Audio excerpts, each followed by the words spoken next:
Mm.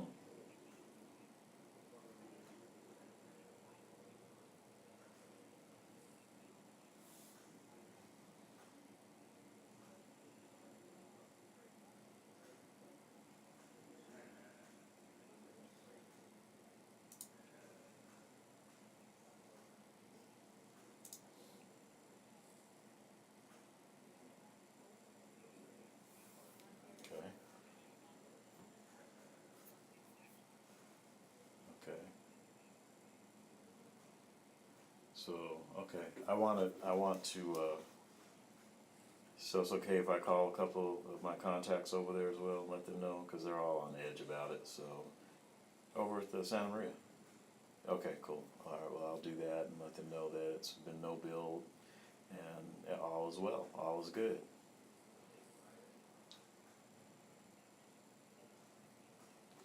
Right. Okay.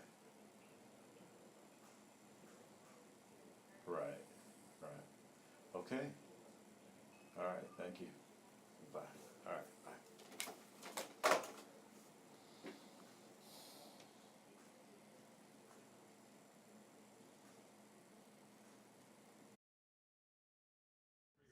Trust me, until the judge says otherwise, the executive order is Well, you in might place. approach the judge and ask this.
It's on the beginning of the. You see it in the middle of the screen. I put it on.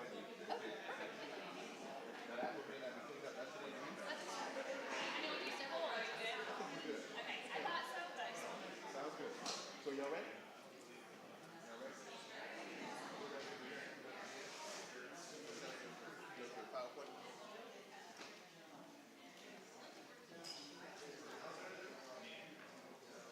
Let me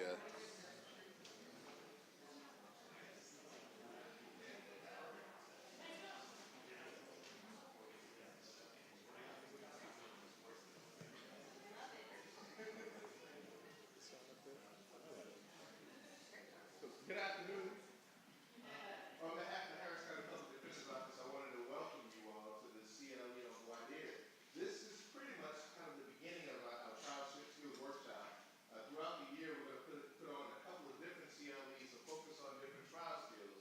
And we'll put on some CLEs just to focus on areas of knowledge. For example, we had a CLE last week that dealt with reviewing forensic reports. We've got a CLE coming up in 2 weeks that deals with reviewing medical records and looking at injuries in medical records, how to talk with doctors, etc., and how to make sense of some medical records, called Medical Records Review, that is on May 16th. But today, I think we want to tackle what is perhaps the most important part of trial, because who's on the jury makes a difference, right? Who's on the jury makes a difference. I mean, Emmett Till was allegedly murdered, and the men who killed Emmett Till were acquitted by a jury that looked just like him. They were the same ethnicity, same background. O.J. Simpson went to trial, and he was acquitted because he had an inner-city jury, a jury who saw things the way that Downey and others wanted them to see it, and they ended up acquitting O.J. Simpson. And the list goes on and on of people who were acquitted because of what happened to O.J. Simpson. So today, we got 4 more people who are going to demonstrate why this Yeah. Is it on already? Thanks. And the first lawyer up, Okay. I find a pleasure to introduce Yep. her. And this is Nicole, who I think is a great lawyer. She's been practicing law for a long time. She started her career as a prosecutor, and then after her career as a prosecutor, she began doing defense work, and she's handled high-profile cases in media and handled cases in TV. And she's gotten cases no bills. She's gotten acquittals in cases as well. Primarily, she represents a lot of police officers through the police officers union. And she's tried a lot of cases. And her approach to why they're different from all of the lawyers, other lawyers who are here. Her approach is unique because it's Nicole DeBorde's approach. She's also on the board of the National Criminal Defense Lawyers Association, and she's been the president of the Harris County Criminal Lawyers Association. And I think she's also served in other capacities with HCCLA as well. So without further ado, I introduce Nicole DeBorde. Rascal. Said rascal. Well, I mean, after being introduced as a former prosecutor who mostly handles police cases, I think I owe an apology before I get started. That's not wholly true. I think that may be what Eric sees because those are the ones that seem to pick up a lot of interest, but that is definitely not a majority of my practice. Although they are interesting cases and provide quite the challenge and are surprisingly, can be enjoyable to deal with those kinds of challenges to keep you fresh. So I'm gonna, if it's okay, and Eric, you can help keep me on track, I'd like to split my time kind of visiting with you about some of what I do to prepare for voir dire, and then do a half of my time doing a little bit of a demonstration. So one of the things that I would say just from the outset is I'm looking around the room and seeing some amazing lawyers that try cases a lot. And I feel a little bit silly coming in here and telling any of you how to do this. But what I'm hoping is that you'll walk away from this with maybe an idea that you could use, and maybe you'll see something that I'm doing that you say, I would never do it that way because I don't think that that would work for me, or I don't even think it works for her. And if you're looking at this presentation and you see a style or questions that just don't make sense to you, you shouldn't be doing it. There's no 100% right way. I was just talking to Mark Bennett before we got started about another lawyer's theory that he had seen a presentation on for voir dire. And, you go to some of these big national conferences and people that study voir dire and, go around and hold themselves out as experts who can help you select a jury. have very strong opinions on what is the right way. But I am convinced, after trying cases really on both sides, longer, Mr. Eric, as a defense lawyer, and this is definitely where I belong, there is no right way. The right way is what helps you select a jury who is going to be most open to your theory and to your case and, quite frankly, to your personality. There are going to be people in every case that you try, just like every case that I try, that from the moment I walk in that door, they're going to cross their arms and they're going to say, I don't like that girl. And you don't want that person on your jury. I don't care what profile you think they fit about your perfect juror, but you don't have time for that. You have such a short window to make sure that you get people thinking about the issues in your case, that you need to find the people who are open to receiving information about your theory and then sharing it with the other jurors back in the jury room. So in this case, it's kind of an interesting dynamic, and it used to be kind of the opposite, but cop cases are a really good example. Do we have someone who's going to play our defendant? Yes, ma'am, and I need to say a little something about that. Okay, sure. Each lawyer has been given a fact pattern. So all the lawyers are working off of the exact same fact pattern. And some of the issues that they're encountering are issues that we see every day in the cases. In this particular case, I just need to tell you that the defendant is a transgender woman who looks very masculine, right? And so we have someone who was willing to play that person. And so we don't intend to be insensitive to anyone's feelings about that issue. And we're not poking light at that issue or anyone's choices in their life or how people may have been born. We're not poking light. This is not something to be political, but it is something that I think helps us in our practice because we have to deal with issues. So I'm going to have someone come in who is dressed like a transgender woman. And so it's not done to offend anyone. If anybody's offended, approach me afterwards. You can beat me up or whatever. So there's a whole new trial. And, I will say, when I saw the example, I said, oh, my goodness, what a challenge. But I love it because I think many of us face similar challenges. I had a case that ended up not going to trial really recently where, my guy was charged with aggravated sexual assault of a child. He was at least 150 pounds overweight. His clothes that he wore to court never fit him. Always his belly was hanging out. He never could manage to shave the entire part of his face that needed to be shaved. And he looked like a video gamer that lived in someone's basement. And I'll tell you something else. I believed this client 100%. I did not think he did this. And by the way, we sent him to a polygraph examiner and he passed. However, the state was holding my feet to the fire, and here we are. We're going to have this guy sitting next to me. I had him come to my office on any number of occasions in different trial clothes, and while he's not, your transgender woman that we have coming here today, there's certainly the automatic appearance that you deal with when you have someone walking into the courtroom. So I think this is great, and this is an opportunity for you to sort of think to yourself about questions that you would want to ask in these circumstances. And this one may be a little tougher than normal, especially in our extremely progressive city of Houston, right? And although I feel like we're getting more progressive, it can be pretty tough. So the other thing, even though we have a wonderful group of kind of scary lawyers here, because like I said, all of these folks I feel like could give their own voir dire and do an amazing job. I would rather, for my presentation, if you have something that you would like to ask or questions about anything, that you pipe up and ask them. And so, that way we kind of get a broader idea. I don't think I can, strike anyone from cause from the audience, but we can at least have your thoughts on, questions that you might face in these sorts of circumstances. So, whoops. Do we have a clicker, Eric, for the? Perfect.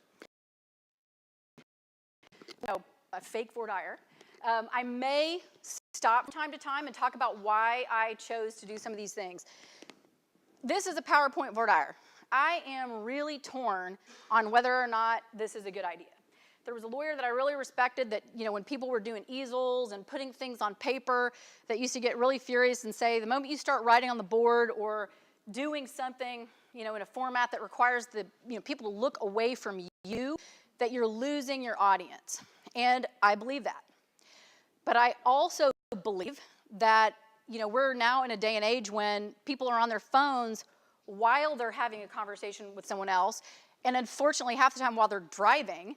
And these are people who are used to multitasking, getting visual cues while they're thinking about something. And I just don't think that we can leave a whole, generation out of the process. And so most of the time, I think probably a PowerPoint or some sort of visual aid during your presentation is great. What I think can be dangerous about it is that you can lose the fluidity of your presentation. Sometimes jurors take you in a direction that you're not expecting. And if you've got everything lined up in your slides and you're not prepared to deviate from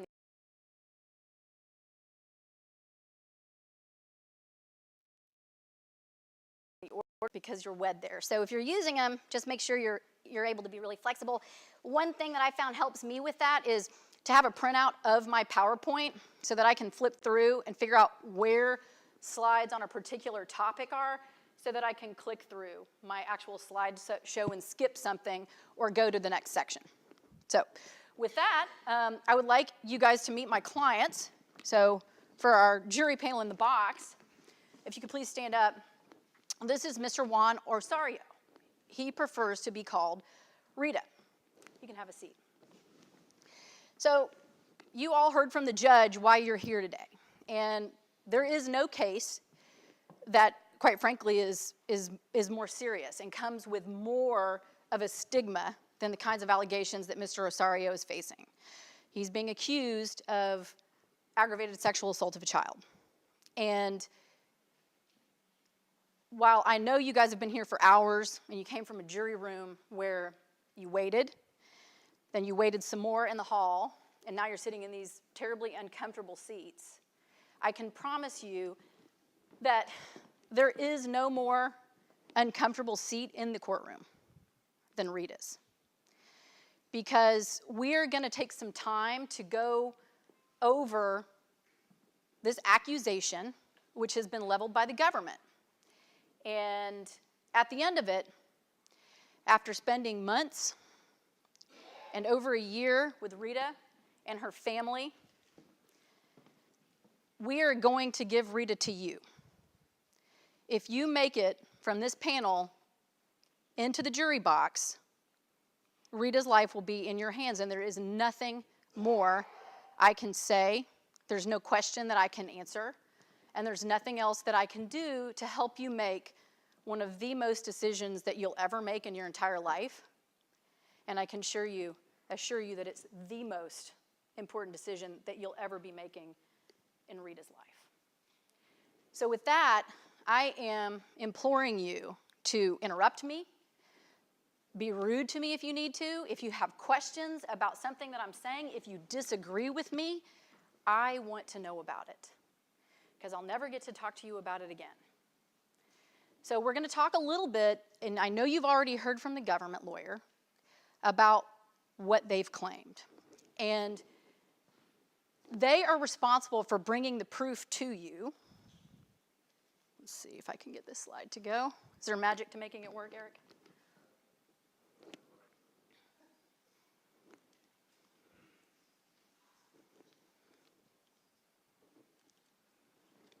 I may stand over here and click.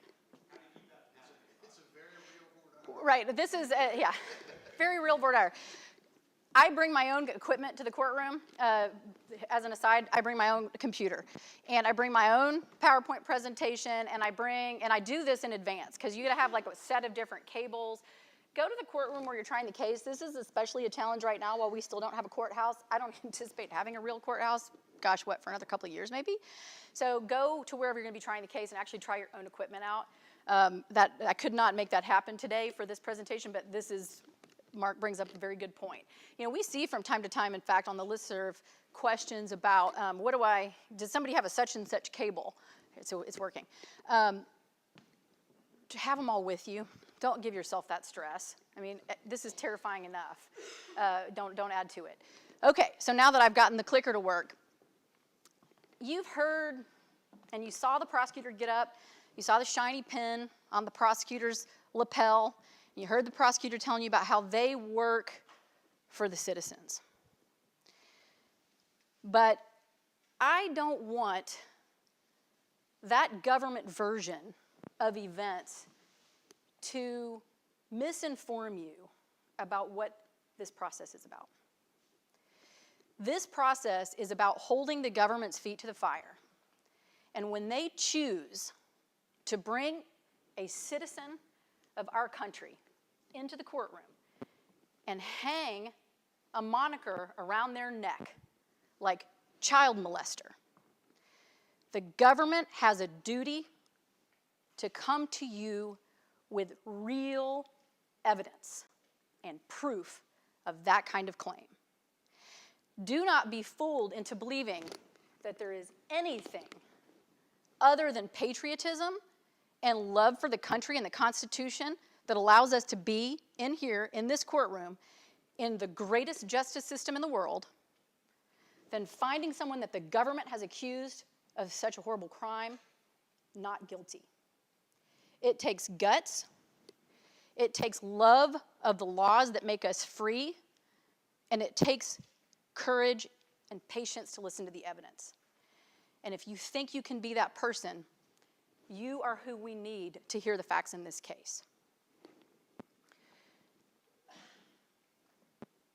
We are going to hear all kinds of things, and you have already walked in and been told by the judge and the prosecutor, this is a case about rape of a child. That's what they're saying. And everything about you that makes you unique also comes from experiences in your life. So you may be sitting here saying, there are many cases that I could sit on, but I can't sit on a case like this. And I'll give you an example. They came to me and said, I want you to sit on a burglary case, and you were to learn that my parents' home, my 80-year-old parents' home, was just burglarized, and the fear that they're stuck with, and the constant paranoia about just coming home that my parents are dealing with. I could tell you that as much as I love the laws of this land, that I need a little break. And I need a little distance between that event that happened to my parents and a trial about something like that. And that very well could be the circumstance for you. So we want to hear about that. Is there anyone here who just knows, look, I know nothing more about this other than the accusation alone, but it is bringing up such concern, thoughts, heartache, memories in my mind for someone that I love or for myself that I really don't think that I can hear the facts without thinking of those things. Is there anybody here that has these concerns? Dan, or are you telling me that you can listen to the facts on a case like this that's as serious as this one is and not let the nature of this claim bother you or taint the way you view things? I'll listen. Okay. Is there anybody here that has a loved one who has gone through an experience like this or has been a witness in a case of this nature? Okay. And I will tell you as an aside, I have never had a panel where I didn't get multiple hands on that question. So it's great. It's great. I mean, and you're going to want to talk to them, and you're going to think in advance about, I see you back there. I know you tried tons of these cases. How many times did you see a panel where that question didn't come up? Never, right? So always somebody, and they get there's very raw, emotions about it too. They'll start crying, and they'll tell you, I need to approach and, work this out with the court in advance, but hopefully these are the kinds of things that you can not force this human being to have to disclose in front of the entire panel, which can be damaging to your panel as well. So work out in advance with somebody, with issues of that nature that you can approach the judge and let them talk in private about what these issues might be. So there are cases where you may say, I know what the law is, but because of my own experiences, I'm going to have a hard time following it. And the judge is going to instruct you that unless you believe the evidence that the government brings you, in this case beyond all reasonable doubt, you must find this accused person, Rita, not guilty. She is not guilty as she sits here before you today. They are presumed innocent. Tell me what your first impressions are. You came into the courtroom and you sat down. You saw Rita. Tell me what you thought. She's a human being. What did you think? A person. And did you have any concerns about Rita in her appearance. Well, I don't understand a person that is transgender. I don't understand a lot about that. I've seen stuff on the news, but I don't understand it. But what I do understand is that she's a human being, and that the state has to prove their case beyond a reasonable doubt. Understand that they have to prove that to me. Okay, now, psychology tells us that sometimes things that we don't understand cause us to have some pause, cause us concern. And in this case, do you feel like there's anything about feeling that concern yourself that is going to make you lean one way or the other in this case? No, but what I will tell you, and this is a true story. This is a true story, is that my daughter and son-in-law had a little girl when she was about 2 and a half that they had a male friend babysit one night, and when they came home, a couple things weren't right, and then the little girl said, "I hurt down there," and they freaked, and they took her to the emergency room, and they called me about what to do, and as it all turned out, I mean, the circumstances would hint at there being something going on that, maybe abuse, but it turned out that she was constipated. And while they didn't report it to the police, but they felt that the circumstances surrounding that pointed in that direction. And they're so glad now that they waited and, didn't overreact and step off into something that would have been, a horrible wrong. Right, a devastation to someone else's life based on a false accusation. And, Shirley, it sounds like is this your granddaughter that you're talking about? Yes. And you love her to pieces. And I'm guessing, how old is she now? 4. And at 4, does she say some things sometimes that are just not completely sensible or 100% correct? Yes. Does she mean to be a callous liar? No. Right, she's just a 4-year-old, right? Right. Dealing with 4-year-old pressures and the kinds of things that come into a 4-year-old's mind, right?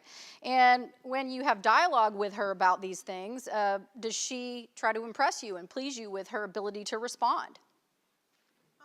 Sometimes, yeah. So how you communicate with her as someone that loves her affects how she interprets the story to you. Is that fair to say? Yes.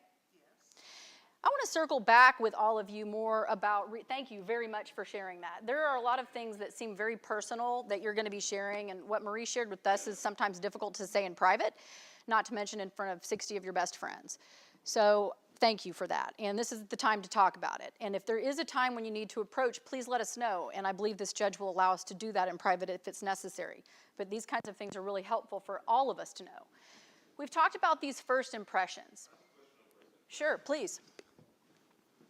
And I don't know why it hasn't been addressed yet, but we have a man here saying that he did not do something. Right. But he's not even true for himself that he's a man.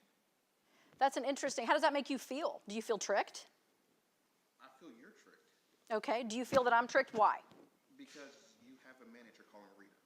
Okay, and so I can feel that this concerns you in the way that you're responding to this question. I'm just wondering why we're letting this mockery happen. Okay, and so you feel that this process is something that's a mockery. Have you already decided what should happen instead? No, I don't know the facts, but it's going to be, but I have decided that that's a man. Okay. Whatever we say, anytime you say Rita, that's laughable. Okay, and I appreciate that, and that's another difficult thing that's, it's really hard to talk about in a group of people, and I appreciate your openness about it.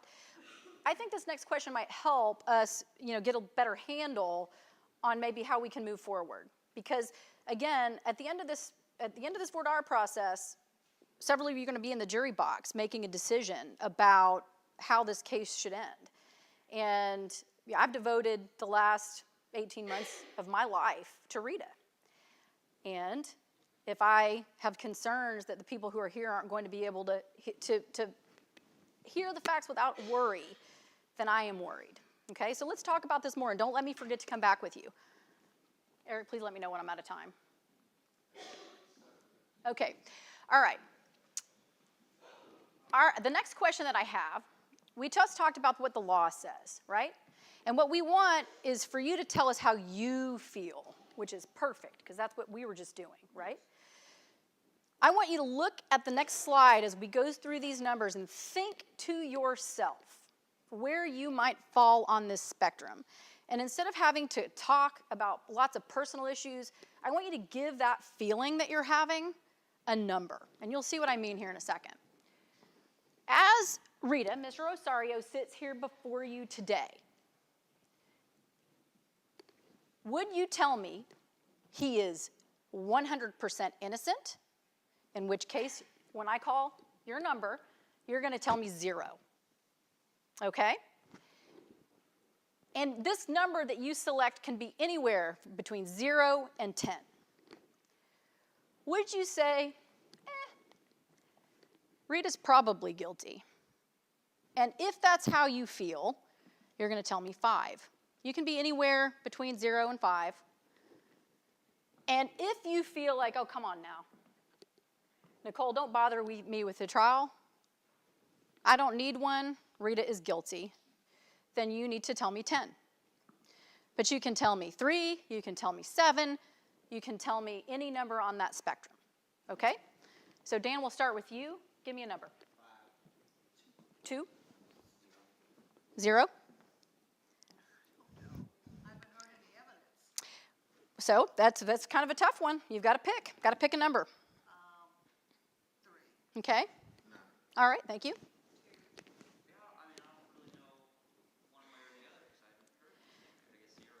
Okay, perfect. Thank you very much. 1? I guess I'm like 10. I haven't heard anything since 0. Okay. 0. Okay. Okay, thank you guys. Now, for everybody in the audience, you may think I'm nuts. And by this point in your voir dire, the judge has beat it into their heads that this guy's innocent. Don't even really pay attention to that question. The prosecutor has basically said all kinds of things to make that question seem essentially meaningless. Oh, that's just how all these trials start, and don't you worry about a thing like presumption of innocence. And so by the time you get up there, you're the third person trying to make that real important principle of the law matter. I kid you not, I have gotten 10s in trial on many occasions from people who have been cleared by the judge. When Judge Keel was still on the bench in district court, she used to move over and sit in the jury box. She got out of the jury box and started walking around while I was asking these scaled questions, waiting for the prosecutor to object and say, wait, are you planning on striking everybody for cause that doesn't answer 0? And technically you could. But in realistic terms, and I'll tell you, quite frankly, I stole this wholesale from Chris, who comes next, so I hope I haven't ripped off part of his presentation. You're not going to get 0s from every person on that panel because that would be, that's just not even honest. People are human beings. They come into the courtroom, they sit down, they see you sitting there. They may not know whether you're the client or the defendant, but they know something is up and the person's sitting there because the cops brought them there. They're not thinking 0. And you can still win a case with people who have 2s and 3s and sometimes 4s. But it is extremely enlightening when you just don't know what to do with sort of maybe 2 or 3 people left to have some scaled questions built in, because it is so much easier for jurors to be honest about some pretty aggressive feelings, which thank you for that. That's a great example of stuff that you do get in trial. But people aren't as brave as you, and I know this is sort of a made-up setting, but people who are racist or sexist or whatever else they may be have worked for a lifetime to hide it. And they're not about to bust out with it in the middle of court for a judge. But when you let them say a number instead of I'm a racist, it's helpful. Okay? So, and I think I've used more than all my time. Thank you very much for having me. I have other slides, but it'll be in the presentation. You can take it. Oh, please, yes. Questions? I'm willing to ask, what if someone does say 7? Would you try to strike for cause for that reason, or is this just yes, no, you're unknown, what to do with it? I've done both. I've let them be, and I've asked for strikes for cause. It kind of depends on how you commit yourself. I mean, judges, it is funny. It is like just lighting a hot poker and walking over to the bench when you start asking these questions, because they see where this is going. They know that an honest person isn't going to say zero for the most. I mean, some people really will, but they kind of get the drill, you know? If you may end up to get away with your questions. I mean, there's nothing that should prevent you from being able to ask these questions, except for the judge who is very wound up when you start. You may kind of need to make some sort of a gentleman's, for lack of a better word, agreement. I'm not planning on striking everybody who doesn't say zero. Whether that amounts to, by the time you're done, striking those who say 7 is going to be a personal decision that you just have to decide based on what you've got left. Yeah, I've had judges do the glare when you start going. Right, yeah, you bet. I was going to say, with that, if you have like a really high number, you could just follow up with the high numbers with a proper commitment question.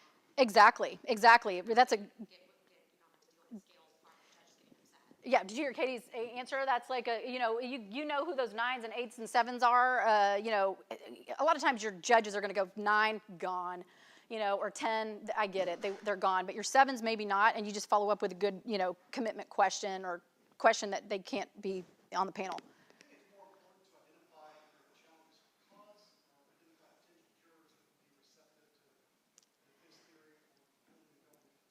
So that's a great question. I have to tell you that I still believe in indoctrination, voir dire. There is a huge school of thought out there that says it's garbage, right? But for me, I feel like there's a little bit of rapport building in that. People see what I believe in. People see that I believe in my client. People see that I love the law that surrounds these questions. And I feel like if I can get them excited about how I feel, then maybe they'll be more inclined to go with my side, right? And you can look this up on the internet and you'll see indoctrination, voir dire, old school, out the window. I don't agree. I think that you do need to spend a fair amount of time doing strikes for cause as opposed to just indoctrination, though. So, any other questions? Great. Thank you.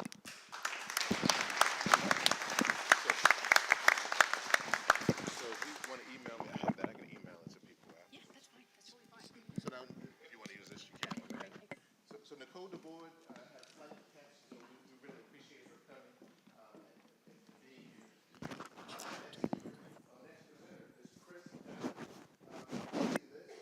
My personal opinion, Chris Downey is probably one of the best lawyers I've ever seen in trial. I had a chance to watch Chris up close and personal during a 3-week federal trial, and it was just incredible. He was an exceptional lawyer. And the thing about Chris that I think was interesting is that before every witness, there'd be witnesses that would testify, and we'd be the fun, not really, knowing what was going to happen. And Chris would reach over to his box and pull out a file on a witness. And he just began to shred the witness. And it was just an incredible thing to watch him do this during a 3-week trial up front. And in that case, we actually ended up doing voir dire. Chris did a very good voir dire in that case. And whenever he's in trial, I go and watch him. So I've seen him do a couple of voir dires before. And Chris Downey is just a great lawyer. And I want to introduce you to Chris Downey. Well, that is far too kind. I think I have some points of agreement and disagreement with Nicole. I think that jury selection is very valuable, obviously, because you have to identify the landmines in your jury pool. And so I certainly do spend a lot of time trying to identify the people that are going to be disasters. They're in that panel. I have to pull them out because I don't want them in the jury. But I also think that cases get reversed for 2 reasons, in jury selection and in jury charges. Those are the 2 big reasons where you flip a case. And you have to start building the bear traps that are going to flip a case early. I have gotten crucified by judges over the use of scaled questions. As a matter of fact, she's not on the bench anymore, but before she left the bench, I had a specific judge pull me up and tell me in no uncertain terms that I had to stop teaching people how to do scale questions because Harris County judges were having trouble getting juries. Okay? That's just bullshit. It's crazy. They're giving you honest answers, and Nicole's right. When they give you numbers, they're trying to tell you something. And I'll give you some examples. Now, I've worked on the phrasing of my scaled questions so that they look great in the record. I have had judges bust my chops and seat jurors because I use the word feel. Chris, you're asking them for their opinions. You're asking them how they feel. So I backed it up. And I'll show you what I've gotten to in my questions now, which I think any judge looking at an appellate record will respect the strike. And we'll get to that in a minute. Now I'm going to skip over all the issues of introduction because Nicole did all that. But obviously you want to warm your jury up. But ladies and gentlemen, I do want you to understand that as you sit here as jurors, although you sit there as a group, you have certain rights. You have three very important rights. You have the right to believe some, none, or all of what a witness says. And that's very important. The judge isn't going to tell you who to believe. As lawyers, we're going to talk about who you should believe, but you as an individual have the right to believe some, none, or all of what a witness says. You also have the absolute right to your own opinion. Now, you're going to get to know each other on this jury panel, and when you do, at the end of this trial, you're going to be asked to choose a foreman. I want you to be careful about that vote. Don't choose some bully who's going to try to force you out of your opinion. Choose someone who's going to respect your opinion. That person should be the person you choose as your foreman. And finally, you have the right to have all of the questions that you think as jurors are important to you. You have the right to have those questions answered. Now, a lot of people ask me, what kind of juror do you look for when you pick a juror? I'll tell you, I stole this phrase from a judge that I worked with a long time ago when I was a prosecutor. He said, we're looking for jurors who have a judicial mindset.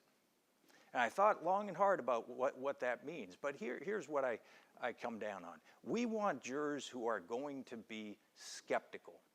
And what I mean by that is that you're not going to just take things at face value. You're going to analyze it on your own and reach your own opinion. And to that end, I want to use an exhibit. I want to show you something.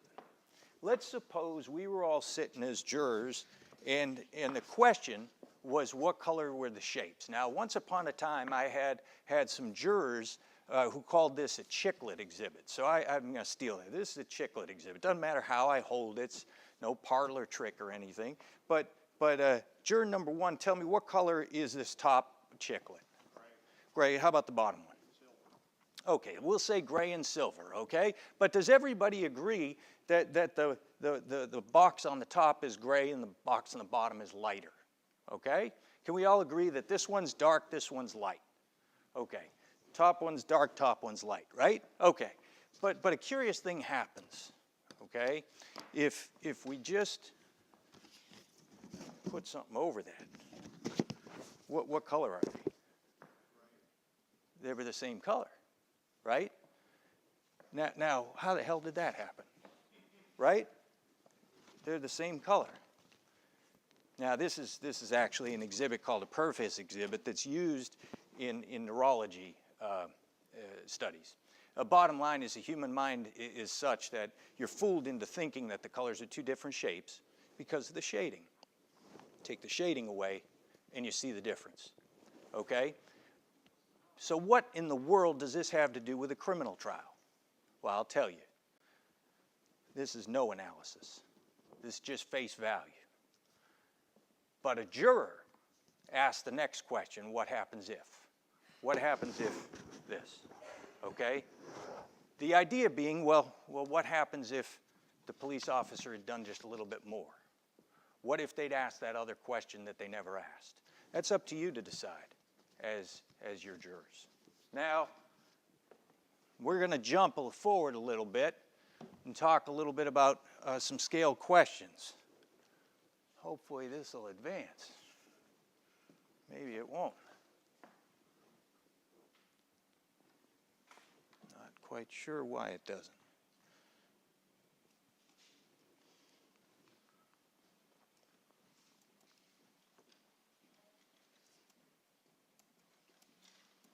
It's working now.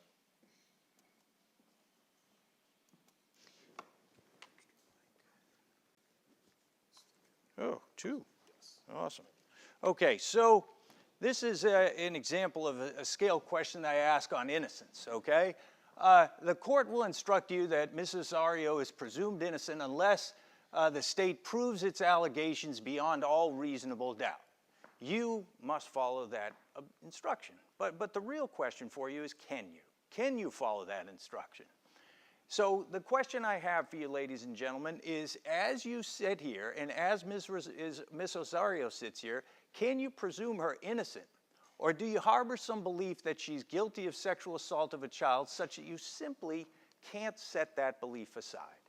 Now, for the sake of my example, 0 says, no, you can swear under oath she's innocent as she sits here, okay? And 5, we're going to say, I've got a belief that there's a good chance she's guilty. I cannot set that aside.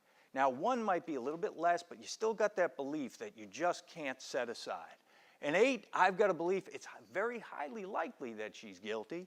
And then 10, don't bother with the trial. I've made up my mind, okay? And so what we have here is we got a spectrum from 0 all the way up to 10, where 10 is you've already decided. Anything greater than 0 is that you've got that belief that you just aren't going to set aside, okay? Now, I'm going to go through this jury panel. I'm going to ask you to give me a number. Now, I'll tell you right now, the correct answer is 0, okay? The correct answer is 0. But what number do you give me? And I'll go through the jurors and I'll ask them what's their answer, okay? Now, I'll go through the second one that I frequently use, and that is one on the right to remain silent. You'll be instructed that Ms. Osorio, that if Ms. Osorio chooses not to testify, you must not use it as any form of evidence in consideration whatsoever. You simply cannot use that decision against her in any way. However, if she doesn't testify, will you use it as evidence against her? And for the sake of this spectrum, what we're going to say is 0 is if Mrs. Osorio doesn't testify, I won't use that decision against her at all. In the middle of the spectrum is going to be, well, if she doesn't testify, it'll have some negative impact on her that I could not set aside in deliberations and that I would consider as evidence against her. And 10, if she doesn't testify, she's guilty. I've already made up my mind. Now again, ladies and gentlemen, just like that first question, the correct number is 0. But as you sit here and as you look at Ms. Osorio and you consider these allegations, how do you feel? And let me tell you why I asked this question. Once upon a time, I had a trial, and it came back that 4 of the folks were voting not guilty and 2 of them voted for guilty. And the evidence was plainly very, very compelling that the person was not guilty. And I went back and I talked to that jury, and I'll never forget what 2 of the jurors said. They said, Mr. Downey, we agreed with you. We didn't think that person was guilty. But we had to believe that the system worked. Now, I don't know what they meant by that phrase. I think what they meant was there's a reason why we got here. There's a reason why this person got arrested. There's a reason why this judge is sitting here. There's a reason why they spent all this time, effort, and energy to get to this point. That's what I think they meant. And that's why I asked this question. So what I'm asking you is 0 means no. I'm not going to take any of those presumptions against you. Okay? 1, you got something you can't set aside. 5 is this. Let's go through the panel. You give me a number. Okay? And I do want to back up. I always ask my panels early in my presentation, ladies and gentlemen, I want to cover off on one quick thing. This is going to sound dumb. Who's on trial? Who's on trial? Somebody give me. Who's on trial? Ma'am? Right, sure. Can we all agree? Rita Osario's on trial. Can we all raise our hands? Go on, raise your hands. Everybody agrees Rita Osario's on trial. No, she's not. No, she's not on trial. Who's on trial is the state of Texas. It's the state of Texas versus Rita Osorio. She doesn't have to say or do anything. She has the absolute presumption of innocence. But we've been brought up to for that phrase, that idea that, oh, it's the defendant on trial. We use it so casually. But the bottom line is the defendant isn't on trial. What's on trial is the state's accusation against a citizen. That's what's on trial. That's what is going to remain on trial through every minute of this trial. Now, I'll give you a third example specific to this case of how you can frame a scaled question. This one's a little bit trickier, but it's framed the same way. You have been instructed that all witnesses begin their testimony with equal credibility. Of course, once they testify, you can determine their experiences, education, age, and other factors to determine what credibility to give them. But can you set aside your protective instincts involving a child witness? Will you start a child out with a level of credibility that we'll have to disprove? And as you might imagine, this is easily correlated to a police officer, okay? But 0 is a child starts his testimony out with the same credibility as everyone else. And 3, 5, and 10, and the correct answer is 0.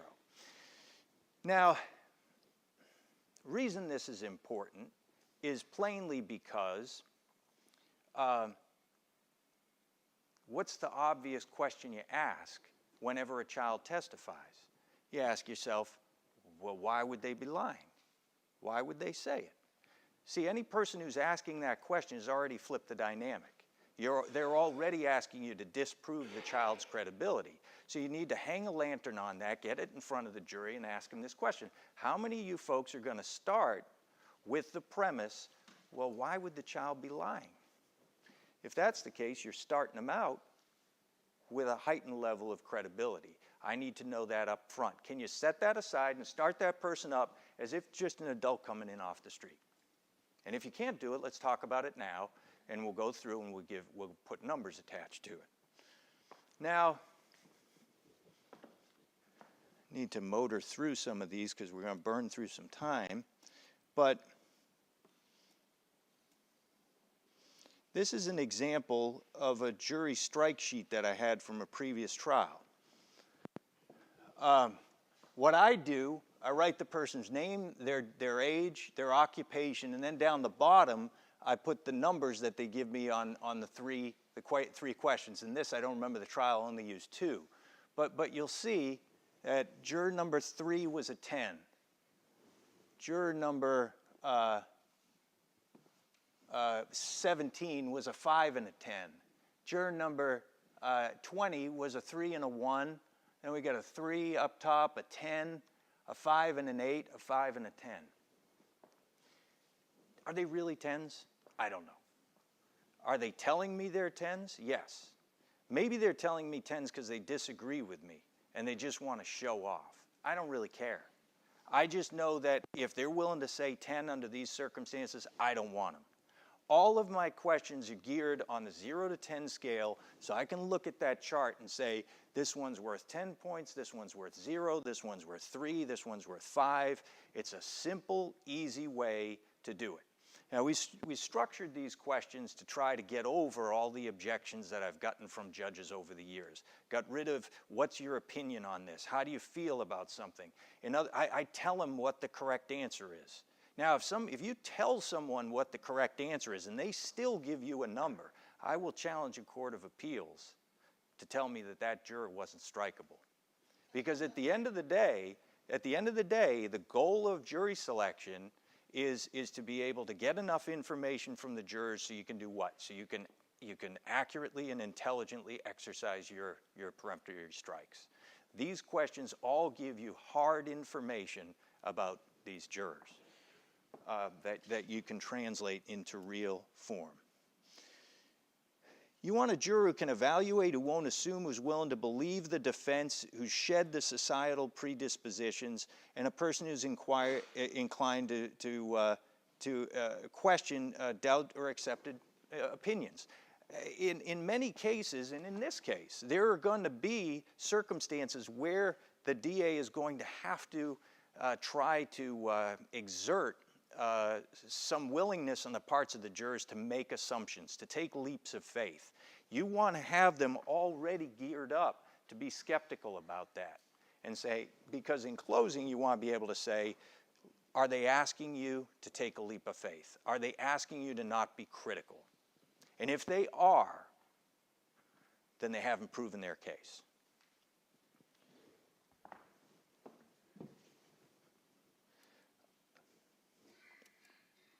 We talked about empowerment, and I want to get, because of my time, I want to talk momentarily about my take on putting the bar where it belongs.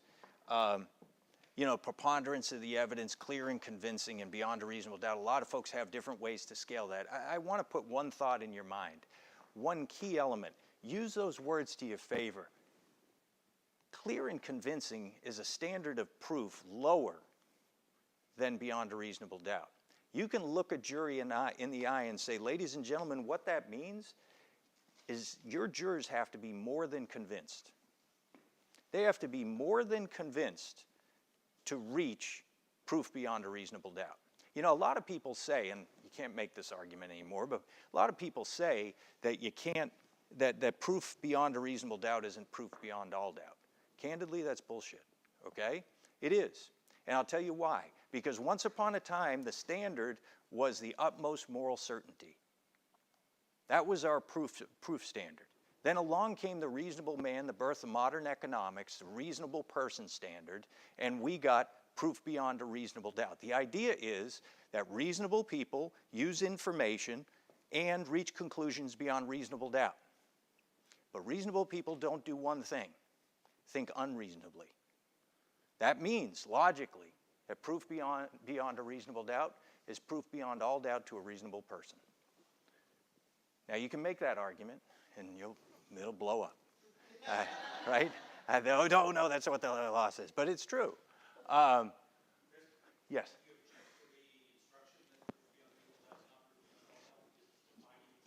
You know, I have, and I don't know that it's ever made it up on appeal. I think it's a perfectly logical argument, but the bottom line is we don't live in the realm of modern economic theory. I mean, we don't work with perfect information. People aren't reasonable, but it is proof beyond all reasonable doubt. I would encourage you to look for opportunities to make the jurors experience the doubt that you want the jury to, or that you want them to experience the doubt that they're going to see in the trial, okay? And I'll give you an example. Dan, you're walking down an alleyway, and when you walk down that alleyway, somebody jumped out and mugged you, okay? But you got a good look at the person, okay? Now, you looked at that person who mugged you, and you recognized the person, didn't you? Now, I don't want you to tell me who it is, okay? But after Dan got mugged, let's see, who's in the Paige. Yeah. You came around the corner, and you saw who mugged him. So the officer came up to you and said, Paige, did you recognize who mugged him? Well, did you see the person? I see the person. Okay, and who was it? Well, who did it look like? Maybe Judy Garland. Judy Garland. Who else sees? Ross, who do you see? Marilyn Monroe. Dan, who robbed you? Who was it? Albert Einstein. How come you guys are seeing? Wait a minute. It was a woman, wasn't it? Right. Was it a woman or a man? It's a man. Is it a man or a woman? It's a woman. Okay? Now, this is a parlor trick, ladies and gentlemen. Okay? This is a compositional image. The bottom line is a human eye focuses on different lines in detail at different focal lengths. Okay? This is a composite image of Albert Einstein and Marilyn Monroe. Okay? But what is the argument that you always hear from the district attorney's office about proof beyond a reasonable doubt. You wouldn't know for sure what, unless you were there, and in that case, you'd be an eyewitness. I file a motion in limine against that argument every time, and if the judge allows them to make that argument, it opens the door to using that. Okay? And the bottom line is, eyewitness testimony is what? The #1 reason for reversals and wrongful convictions in DNA. It is bullshit. It is garbage. It has to be subject to scrutiny. Why? Because of things just like that. People see and focus on different details at different lengths. Okay? Finally, I just want to show you one thing about punishment. I disagree with the use of these arguments that we use about rehabilitation and punishment. I don't know that it really encourages people to, I got to get through these. People are hardwired to see faces. Well, you tell me. Does that look like a face? Does this look like a face? Let me get to this.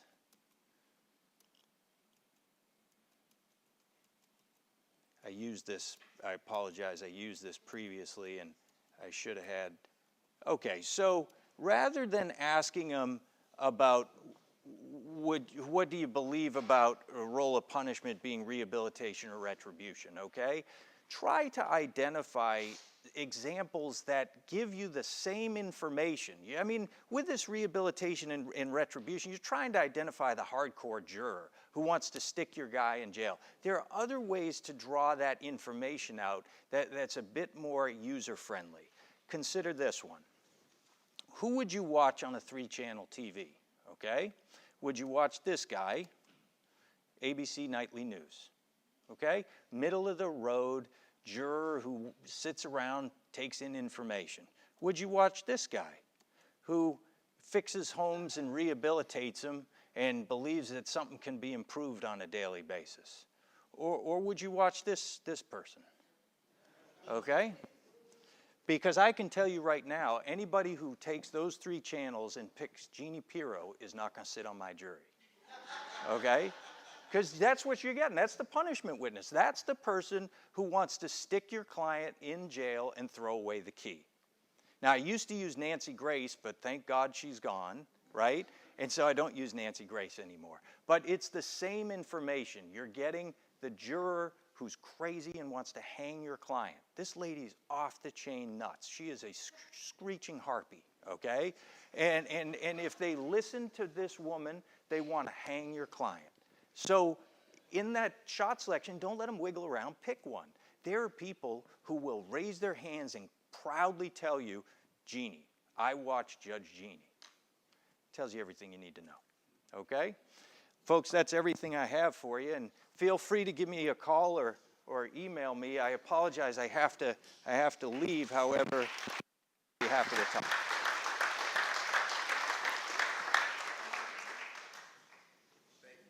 Oh, my pleasure.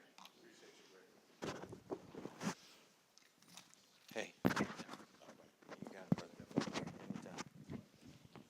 Our next presenter, we have a few minutes to do the bathroom break. Everybody needs to do a bathroom break. How about we take a 2-minute bathroom break? Is that okay? 5-minute bathroom break? You got enough time to do that. You all right if we do that?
I'm gonna be right in here.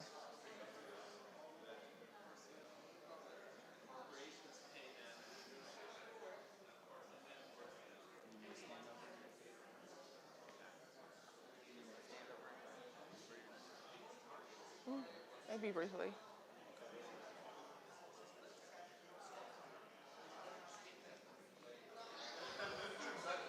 wanted to tell you how beautiful you are, and if you could close your legs, that would be great.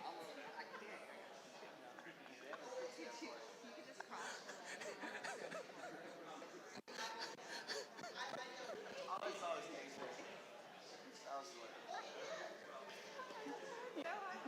You're working it though. You are working it. Good job, Jason.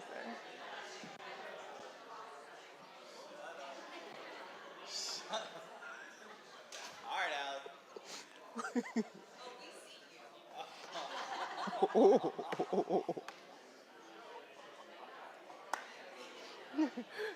You're gonna have even more women.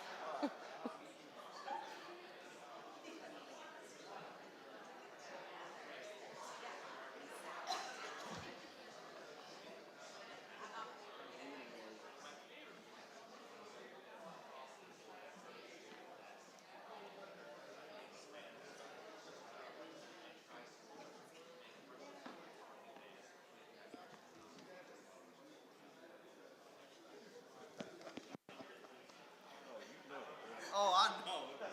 Hey, I better not see this tweaking all over my door. David.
Yes, sir. Thank you, man. Thank you. You're a brave brother. I appreciate you, man. Appreciate you. You know what I'm saying? Appreciate you. So, that's what people say, well, you should have done If you it. want to be a woman, you need to shave, look like a woman, you need to shave your legs. I only gave him my face. That was it. But nobody seemed to be offended. Only Nicky was the only person offended. Nicky? Yeah. Really? What he said? He said you should have done that. I said you could have done something different. It's raised from the race. You could have done that. But Nicky was complaining about it. Yeah. What they say? Try to be different. I told him that. I think he switched sides and I was thinking, damn, that's bad when you want him to sit next to your client. So you ready? Yeah. When you introduce me, will you leave and say defense counsel you may approach or something like that? Yep, ma'am. Say that. All right, everybody, we're about ready to begin. Why is the internet so bad?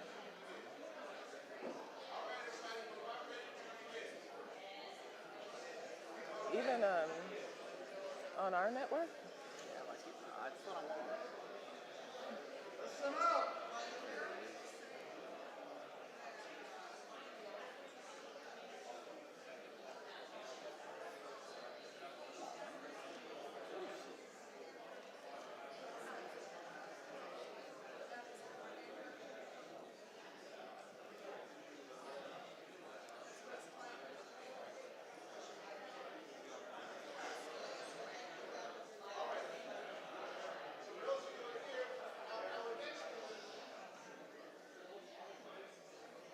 Testing. Oh, microphone. Our next presenter is Ms. Jacky. Jacky Carpenter actually works at the Harris County Public Defender's Office. She's been a lawyer for about 16 years or so. Is that about right? 15. 16 years. And I actually started practicing with Jacky. You know, I guess she started practicing with me when she was a younger lawyer.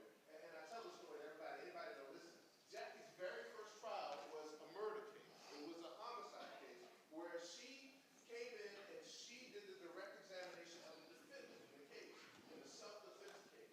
As a rookie lawyer, a lawyer in her first trial in a homicide case, she did the direct examination of that witness. And I think that was the only witness that she did in the trial, what I remember.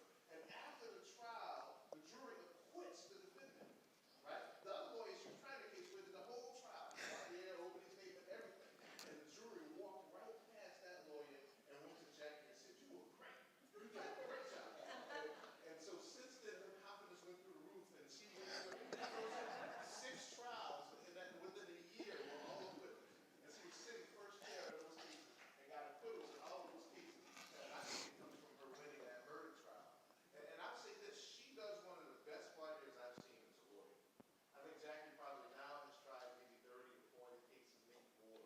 I think I've seen her try about 30 cases. And she does an excellent job with voir dire.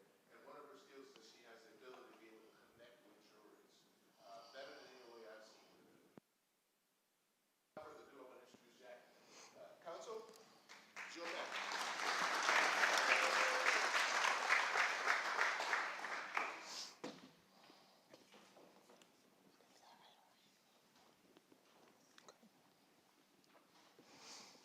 Well, you came here and you answered a lot of questions. You did a whole questionnaire and you told us something about you. And we've asked you a lot as well. So I'm going to tell you a little bit about me, all right? Because I think it's fair, only fair, that if you have to answer questions, I'd be willing to answer those same questions, okay? So I have never been married. I've been practicing law for a little bit over 15 years. And though I'm not married, I do have one child, and he's 4. So that tells you that he runs my house. And I don't get a whole lot of sleep at night. I got more sleep when he was a newborn. So I'm waiting for the breakthrough, right? Hopefully it'll come soon. Now, in my years as practicing, I have represented a lot of people. And every time I think they are crazy to trust me with their case, right? And I'm scared about it. It's monumental. And at the end of this trial, for the 12 of you that make it into the box, you're going to have his life in your hands. Now, you've heard this is State versus Juan Osorio. This is literally the most important day of his life. And you may notice something about Mr. Osorio. What is it that you notice about him?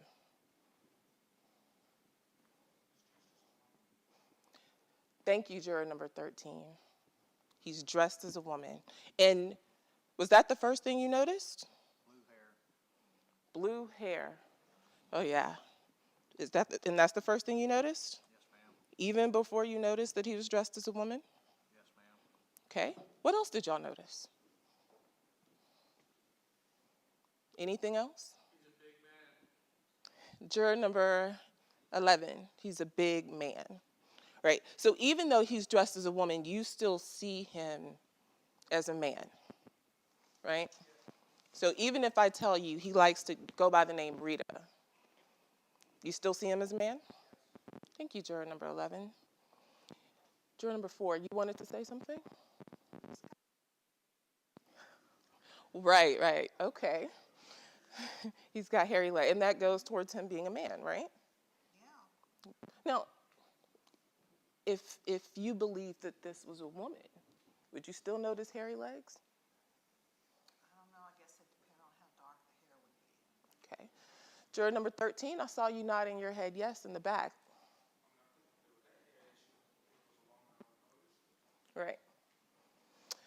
So the judge told you that Mr. Osario is charged with aggravated sexual assault of a child.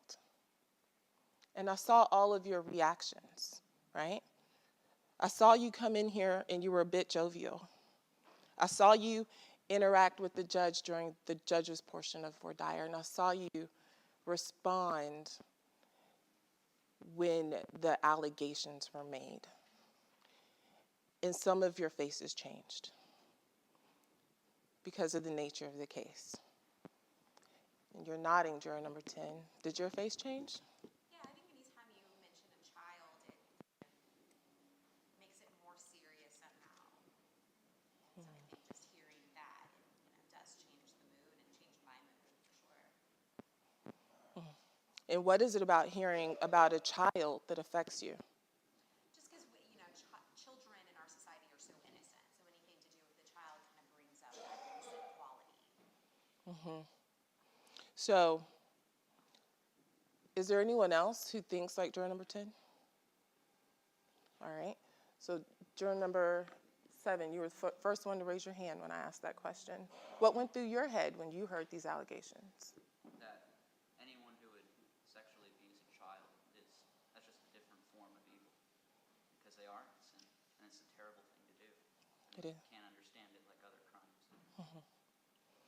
Now, for those of you that said, hey, what I see before me is a man, and by the time you paired that up with, oh, a child got hurt, is there anything that went through your head about Mr. Osario?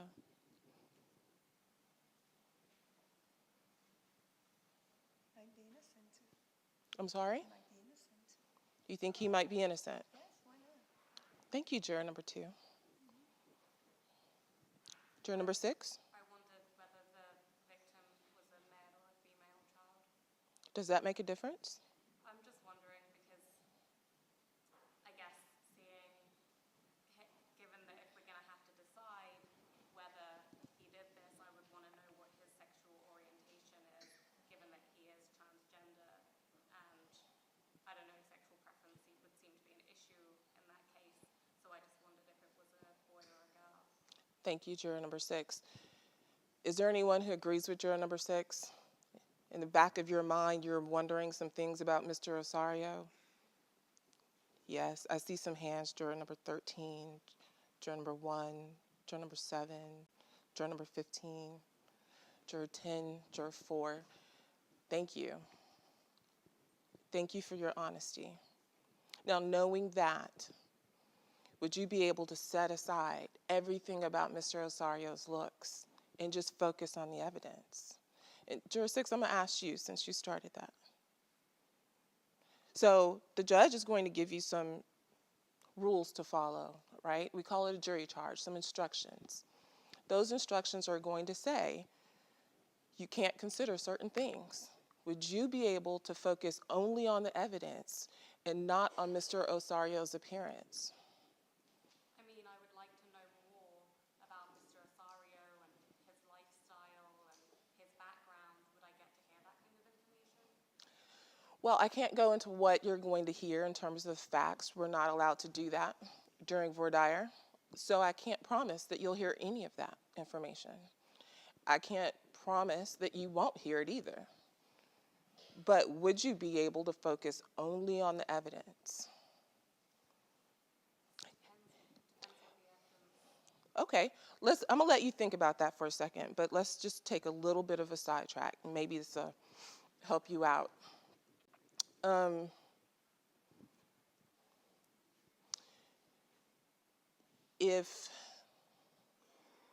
When you initially came here today, all of you, you showed up, you went to the jury assembly room, and then a bailiff came and got you, and he had on the whole entire uniform of a bailiff. And he then told you that he was going to go to criminal court and that you were part of a panel for criminal court. You then came to realize that Harris County has a court solely for alleged criminals and criminal cases. You then got to a court where a judge spent the entire time asking you if you could follow the law. Now, that sounds like a scary question, right? Because there's a part of you that feels like, well, I can't say I can't follow the law, because then does that make me a criminal? Do I end up in handcuffs, right? But this is America, and we have freedom of speech. And it's okay for you to use your freedom of speech. What's more important here today is that Mr. Osorio gets a fair trial. Juror number 7, you've struggled a little bit with Mr. Osario's appearance, but do you want Mr. Osorio to have a fair trial? Yes. Right. So you don't want someone who could be innocent to go to prison, right? No. And juror number 8, I see you shaking your head. No. You agree? Mm-hmm. You agree with what part of that? Right. Is there anyone who disagrees and thinks, no, let's just send them? We don't even need a trial. Is there anyone? It's okay if you feel that way. It's okay to say you can't follow the law. Because maybe this isn't the trial for you, but a different case could be. Maybe a burglary of a habitation could be a trial for you. Maybe an aggravated robbery could be a trial for you. But you're more fair if you admit that you can't be fair. Because that means other people who can be fair can listen to the evidence. Juror number 6, knowing that you can be free to say how you really feel. You're not going to go to jail. Nothing like that's going to happen. Would you be able to set aside Mr. Osario's appearance and focus on the evidence? I mean, I absolutely think he is entitled to a fair trial, and I would not want someone who's innocent to go to jail. And yes, I would listen to all of the evidence and be as fair as I can be, of course. I can't say that in the back of my head I might just be wondering something, but I do think I could be fair. Okay, so I kind of hear you saying both things. You want to be fair, and I think we all do. But you might get back there and use it as a consequence against him. I don't think I would use it as a consequence against him. I think it would just be a question in the back of my mind. Okay. Is there anyone who would use it as a consequence against him? Anyone who cannot follow the law?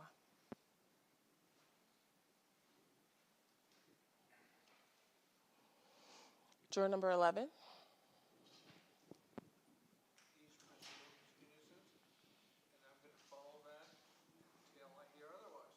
Okay. All right. So all of you are saying that you can presume him innocent right now. You are right now presuming him innocent. Is there anyone who isn't? All right. So I want to give you a hypothetical. Transition a little bit. Juror number 5. Let's say that you went to the movies with a friend and y'all went to go see Avengers Endgame. When you got to the movies, somebody coming out of Avengers, and you went with a friend, somebody coming out of Avengers spoiled it and they gave you what happens at the end. You were upset. Your friend was upset. Your friend then goes off and punches the guy who spoiled the movie. You didn't do anything. Nothing at all. The police come out. They charge your friend with assault. They put you in handcuffs too. Okay? What is it that you did wrong, if anything?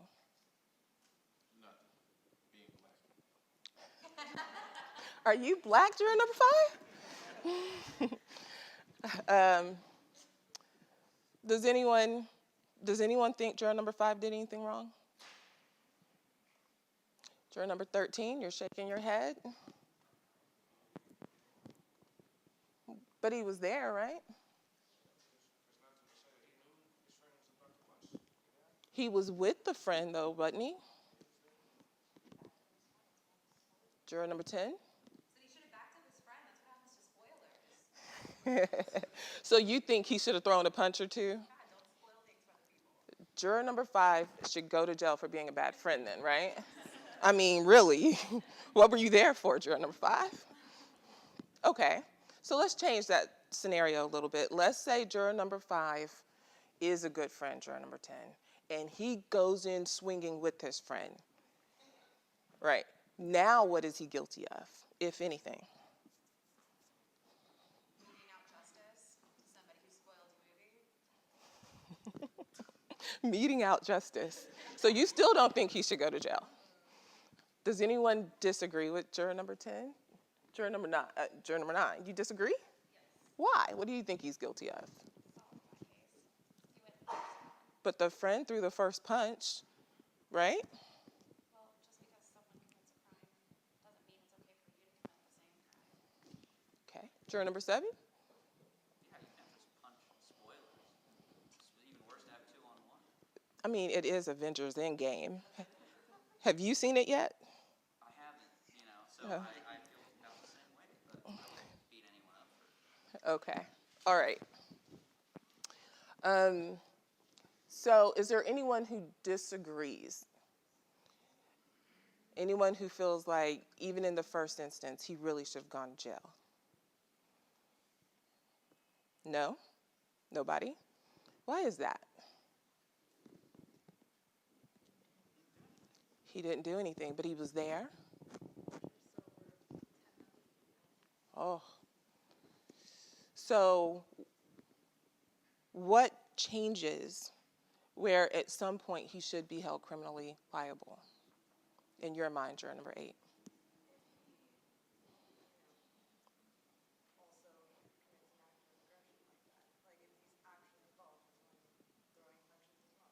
All right.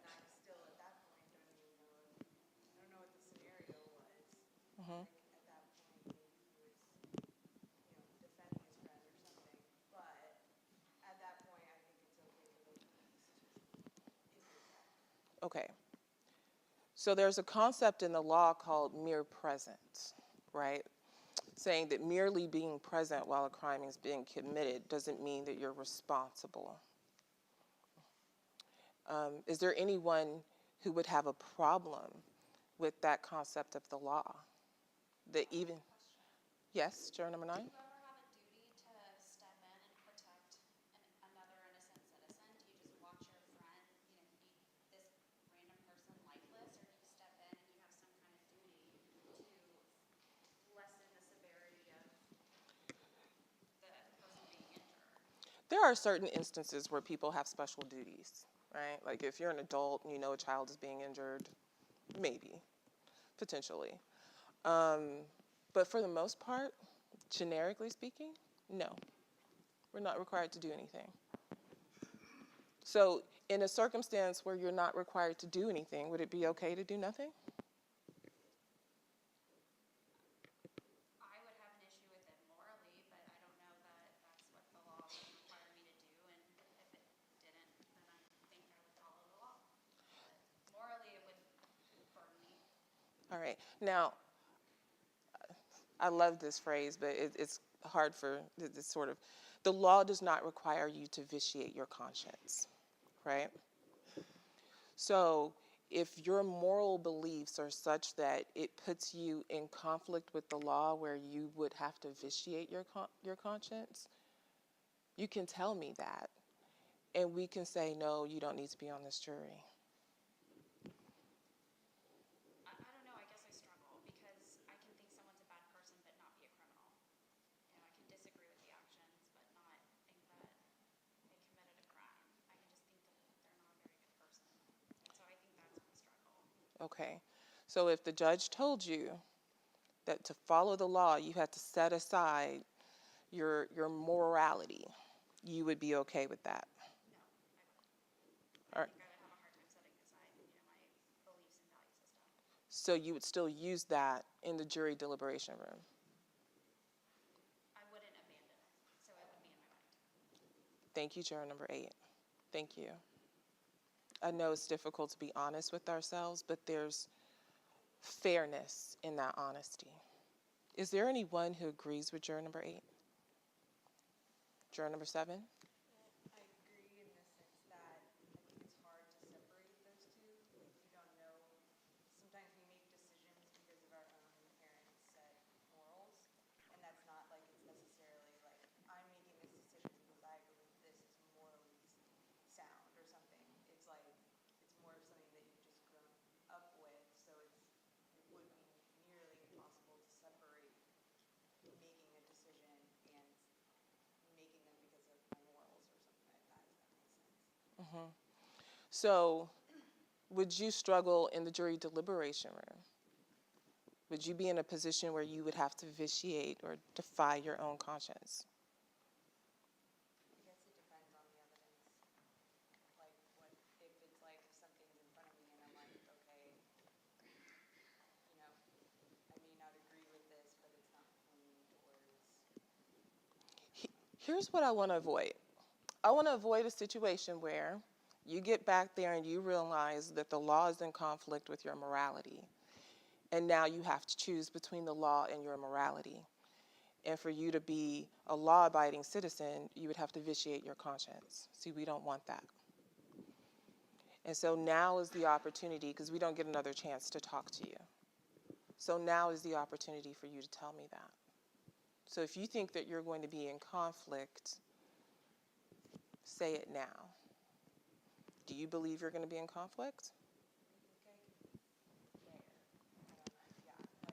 Are you married, juror number 8? You're not. You have a boyfriend?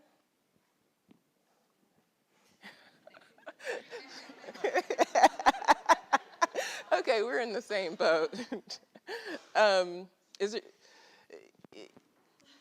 You have been in a relationship, right? Something serious? And let's just say that you were in that relationship right now, and that boyfriend decided he wanted to go to Las Vegas. And you said, hey, are you going to be faithful while you're in Vegas? And he says, I think I will. You going to let him go? Okay, so we can't go off a think, So I need you to either make me a promise that you won't be in the back struggling not to vitiate your conscience, but still able to follow the law, or just tell me I can't follow the law in this situation. I think I could follow the law. You said think again. I can follow the law. Okay. How much time is left, Eric?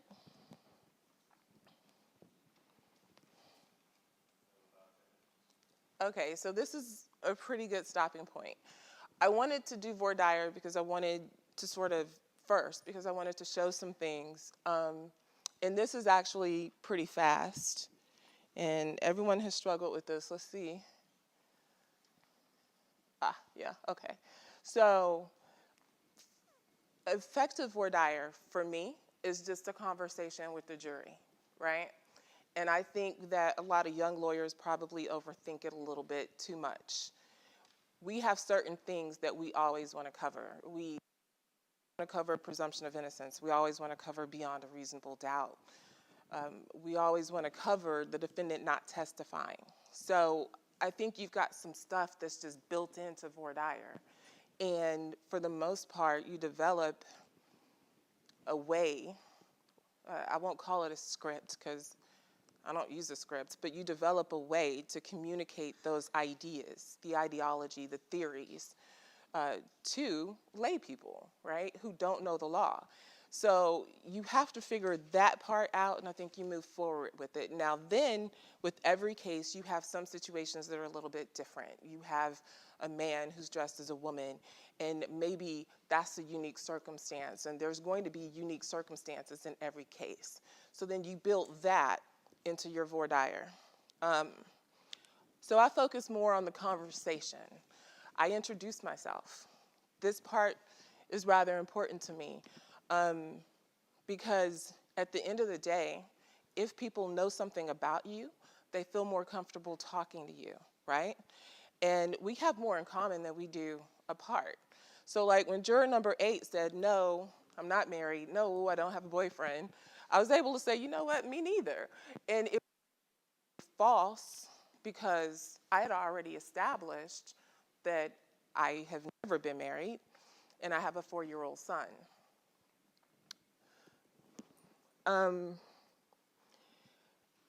I make jokes throughout all of Voir. I can usually get people to laugh, but the jokes are situational, and a lot of times they're also self-deprecating, where I'm making fun of myself. I have had situations where I was able to make fun of a juror, but I did not put that juror in the box, okay? I do everyone knows the whole like cake hypo, right? So I asked the juror, you know, anybody here bake? We have any bakers on jury? See, a whole bunch of lawyers know bakers. So, Paige, you're a baker? Okay, so do you bake from scratch? Occasionally, And what do you need in order to bake a cake from scratch?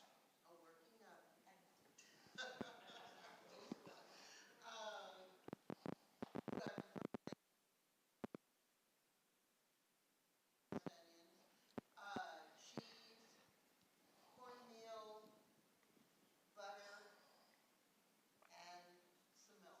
What if you forget the cornmeal? Well, it's not cornbread then, is it? Exactly, right? So I normally do that with a cake hypothetical. I have had instances where someone was very clear that they were a baker and then they forgot the sugar. And normally I'm giving the hypo, what if you forget the sugar? They forgot the sugar and everybody else, all the non-bakers are going, sugar, sugar, she didn't say sugar, right? And so I'm laughing and I asked someone, what did you just say? And they were like, she forgot the sugar. So I asked, would you eat that cake? And they say no. You know, the state's trying to bake you a cake with no sugar. Are you gonna eat the cake if they don't put the sugar in it? No, and I mean, they're really disgusted by the whole situation. So with that baker, I made a joke at her expense, but I did not put her on the jury. So just be very aware of that. You can get everybody else, but you might need to leave that one juror alone. We've been told that we can't have biases and prejudices. In society, this is a bad situation. We have a man wearing a skirt and a wig with blue hair or purple hair or whatever color it is.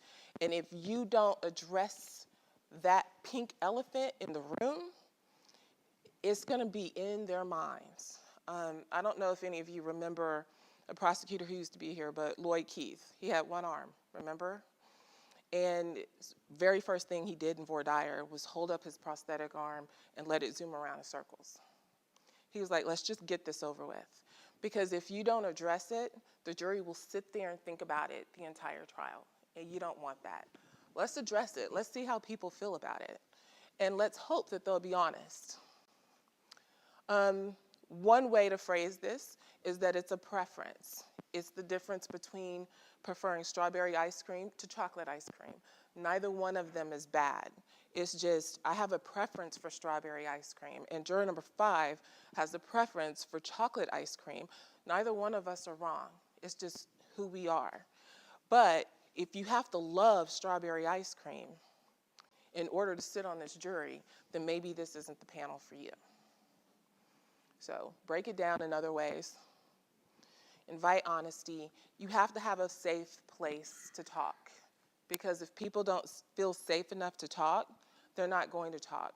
The very first person that opens up and says something, if I mistreat them, it's over, right? It is over. I don't care what comes out of their mouth. They can say, I hate black people, you're black, I hate you. I don't care. I will still thank them for their honesty, even though I'm black. I will thank them because at least they said it, right? So we've got all these different isms that are bad. In the courtroom, I don't care what your ism is, it's not bad. It's just a preference. You think white people are all good people and black people are all bad people? You know what? That is your preference. They will leave and they will go on about their life and they will not affect me or my client, so long as they're not in the box. Get them to say it. They can also say it in different ways. When you talk about presumption of innocence, I've had, I'm like, is there anyone in looking at my client right now, sitting there thinking he's definitely guilty? I've had Bubba go, yep, he sure is, I can tell. And I'm like, well, how can you tell? I can tell just by looking at him. All right, Bubba, I can't refute that. And he's already struck himself. The only thing I can do is say, is there anyone, thank you, Bubba, thank you. Is there anyone who thinks like Bubba? Anybody else? You can look at him and tell. Your client has tattoos? We had somebody, they were with the Department of Corrections. And they were like, I can tell those are prison tats. He's definitely got a history, and I think he's guilty of whatever he's accused of. Thank you for that, right? And now you ask the rest of the jury, and they're nodding. Watch for the nodding of the heads, by the way, because you've got people who won't say anything, but they'll be nodding. Juror number 13, Larry, kept nodding the entire time, and I kept going back to him. I see you're nodding, juror number 13. Why are you nodding? So pay attention to the nodders. Have someone sitting second chair with you if you can during jury selection so they can pay attention to the nodders. You should have someone writing notes going, hey, when juror number 8 said blah, juror number 13 was nodding his head in agreement. Take control of the conversation. Even if you bounce around a little bit.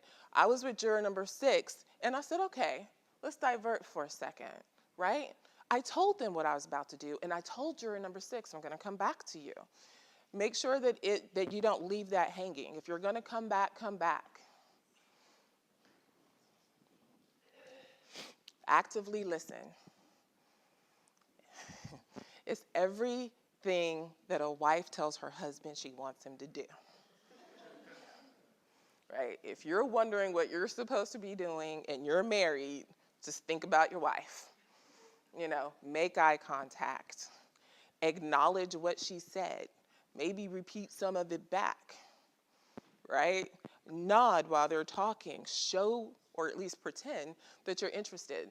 I would challenge you, though, that you have to actually be interested when you're doing voir dire. Like, this isn't the time to skip on that.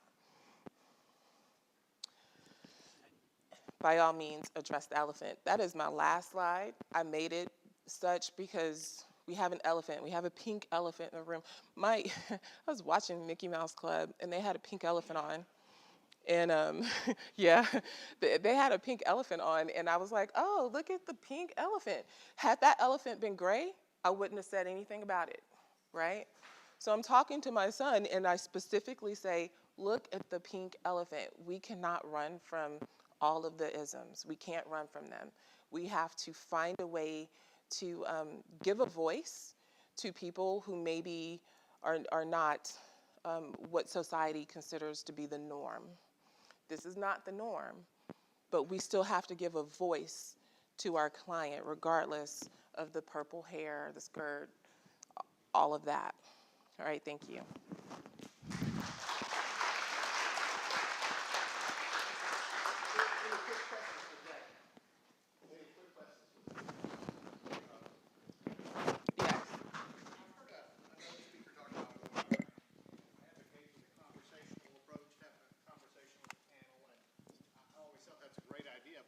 I always thought it'd be a real problem running out of time. How do you manage time? Do you get caught up in a conversation with the panel? How do you manage your time with your team? I don't have time to be honest with you. So, I'm not statement, so I normally have a list of things about, and the state they'll say something that I object to, but not. There's a backup.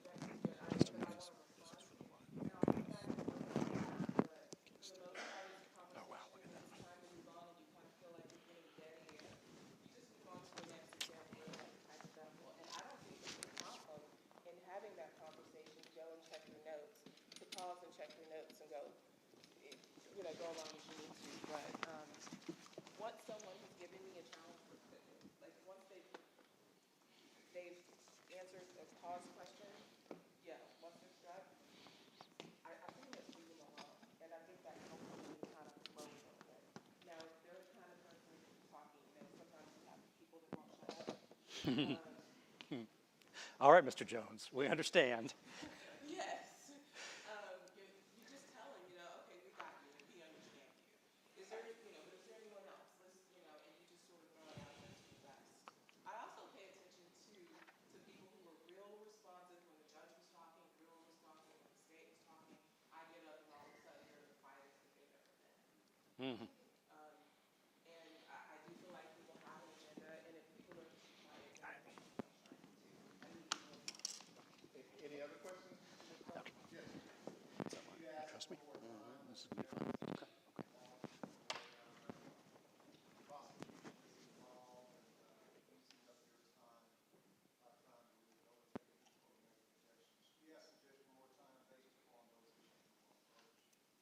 Yes, if I ran out of time, I would, but a lot of times if the judge has taken up a lot of time, they tell me, I'll give you more time at the end. They're fully aware, because they've done it. Good question. Any other questions? Okay, thank you.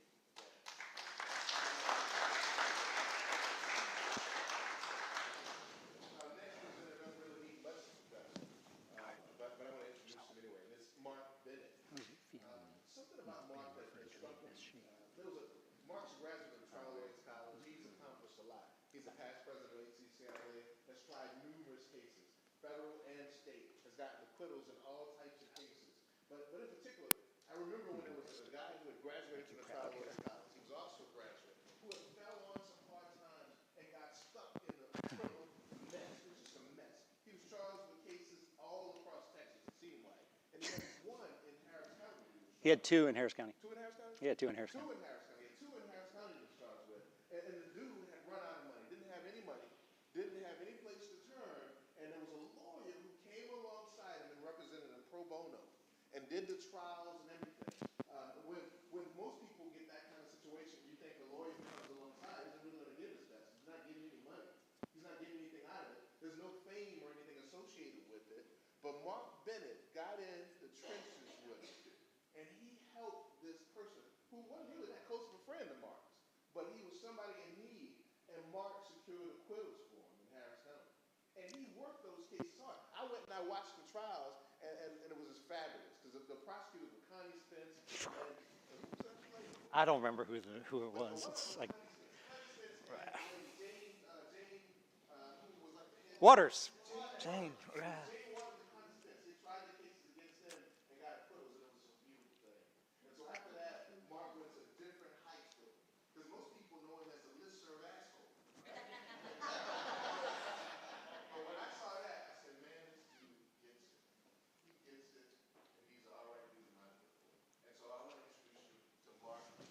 Counselors, your family.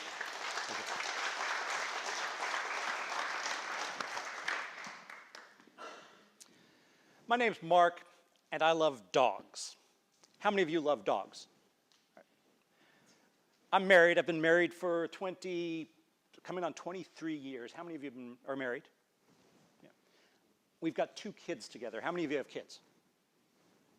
Now, both of our kids are teenagers right now. How many of you have ever raised teenagers? Yeah.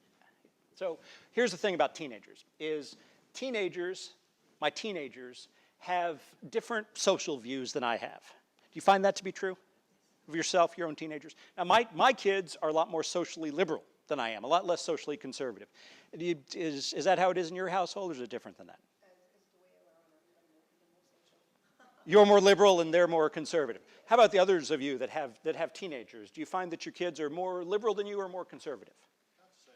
They're about the same as you. Anybody have a different experience with that than juror number 1? So I've had a different experience with that. How about your own parents, right? We've all got parents. And what was your experience as a teenager with your parents? Were your parents more conservative than you or more liberal? Yeah, they're a lot more conservative.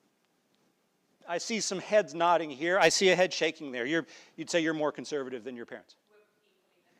Equally liberal. Okay, cool. So, and you know, maybe once we go far enough, our kids just, they don't have anywhere to go from how we are. So one of the ways in which my kids are a lot more liberal than me, so I'm 48 years old, right?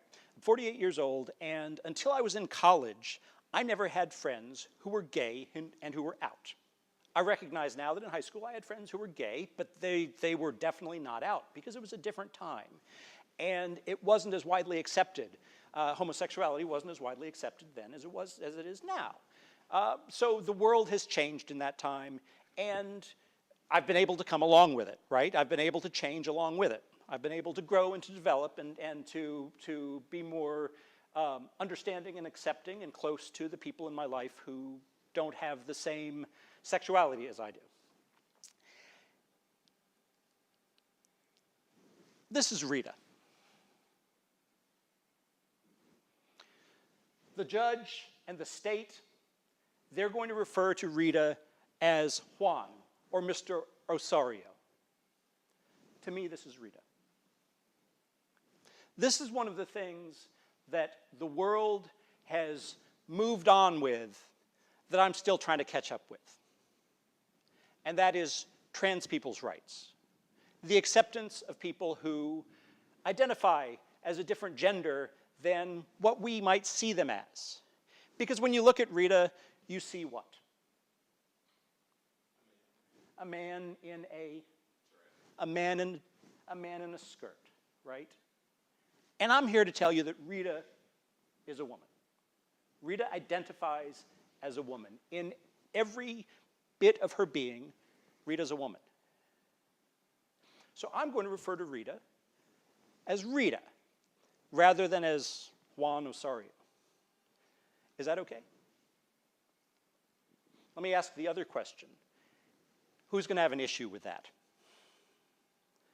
Juror number 5, I see you sort of looking over to the side here. You're going to have an issue with me referring to Rita as Rita?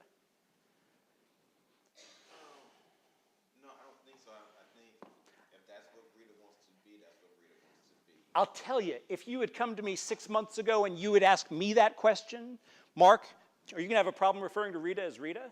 I'd have said, yeah, I think I am, because this is a way in which the world has developed and I'm still trying to catch up with. So it's okay.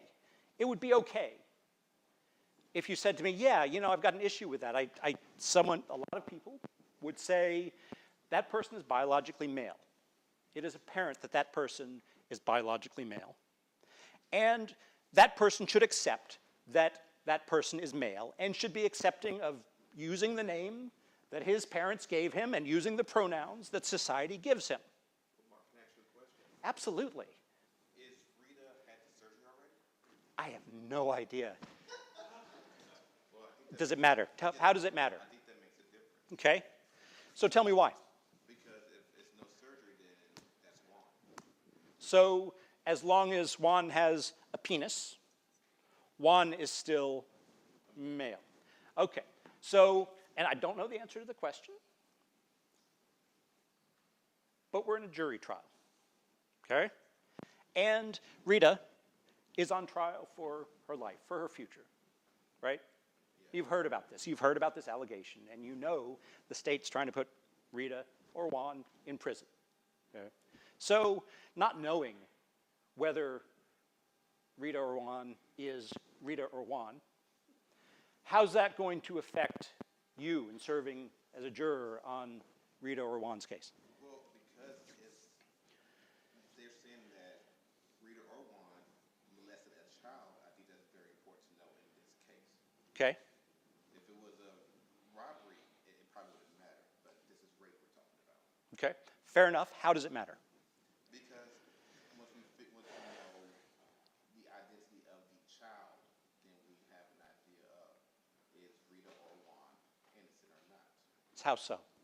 Because we would think that if Rita, well, it depends on Rita's sexuality.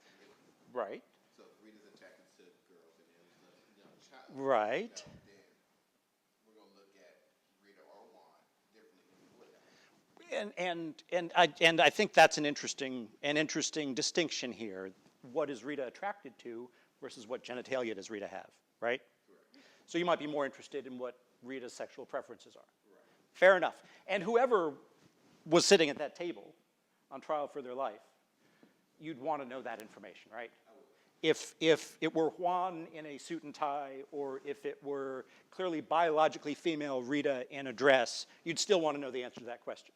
I probably wouldn't wonder it as much, but yeah. Tell me about not wondering it as much. Because society makes the assumption that men are men, women are women. You're men, you like women, you're women, you like men. Okay. We make the assumption. Is the assumption necessarily true? No. I mean, what do I like? When you have children, you're married, so. Right. You know, so there are data on which you can guess with me. You'd want to know the same sort of data about whoever is at that table, because regardless of how they're dressed, you'd want to know that as one of your pieces of information. Right.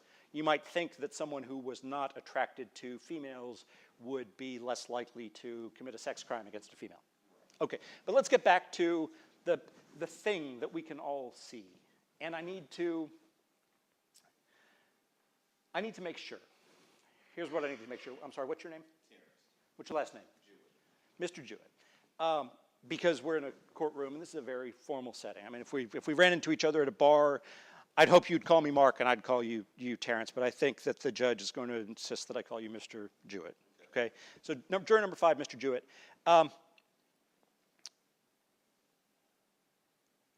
There's a fact here, and it's a fact that we can all see. And that is that Rita was once known as Juan. Okay? And some people would say, well, it's dishonest for Juan to call himself Rita. Or some people might say trans people are more likely to commit sex crimes than non-trans people. Or somebody might say, well, it's just icky, and I just don't want to serve on that jury. And what I need from each of you is where you fit in that picture of different attitudes toward people who are trans. So you're asking me, so I agree with the whole thing that trans people are more likely that they can be in the bathroom and everything else of that nature. You agree with the thing that they're more likely to commit sex crimes? Yes. Okay. So, Mr. Jewett, and thank you for sharing that. I want to honor the fact that you're willing to share that, because this is tough stuff that we're talking about, and nobody wants to be perceived as anything other than entirely tolerant toward everything, right? So, with that in mind, how many of you agree with Mr. Jewett that trans people are more likely to commit sex crimes than non-trans people, cis people? I guess I don't necessarily believe that, but I wonder if it's mental health issues. I know we're told that trans people, it's not a mental health issue, but I can't get past the fact that maybe it's like a mental health issue, and then if those are issues that are play in this trial. Then. Okay, cool, yeah. And that's something that you may hear evidence about in the course of the trial. Who else has that concern with juror number 10, with Ms. Farrell? Juror number 9, I'm sorry, what's your name? Kent, Okay. So Ms. Kent, what are your feelings on the topic? mental health came to mind immediately for me, and I don't know if that's something we're allowed to consider. But if there is some kind of gender dysphoria, is there age dysphoria, or how far does that go? Oh, interesting. Okay, cool. Okay. Now, how does that affect your decision in this case? I guess I would just have to know more about the evidence. Okay. But it would probably be in the back of my mind. Okay. Sure, it would be in the back of your mind. And when it's in the back of your mind, is this something that, before you've heard any evidence, would incline you toward thinking Rita is guilty or that Rita is not guilty? I wouldn't be able to say that without evidence. But, if you are kind of sitting on the fence and I'm, deliberating and on the fence, I don't know how you wouldn't consider the confusion or... Well, and it tell me how you would consider it. I mean, the confusion. Rita, do you feel confused? Rita's not confused. Rita's a woman. Okay. That would be the evidence right now I have to consider. Okay. Who else has an opinion about this, about Rita as a trans person that I need to know about, right? Because what we're doing here, so I guess I should talk about this.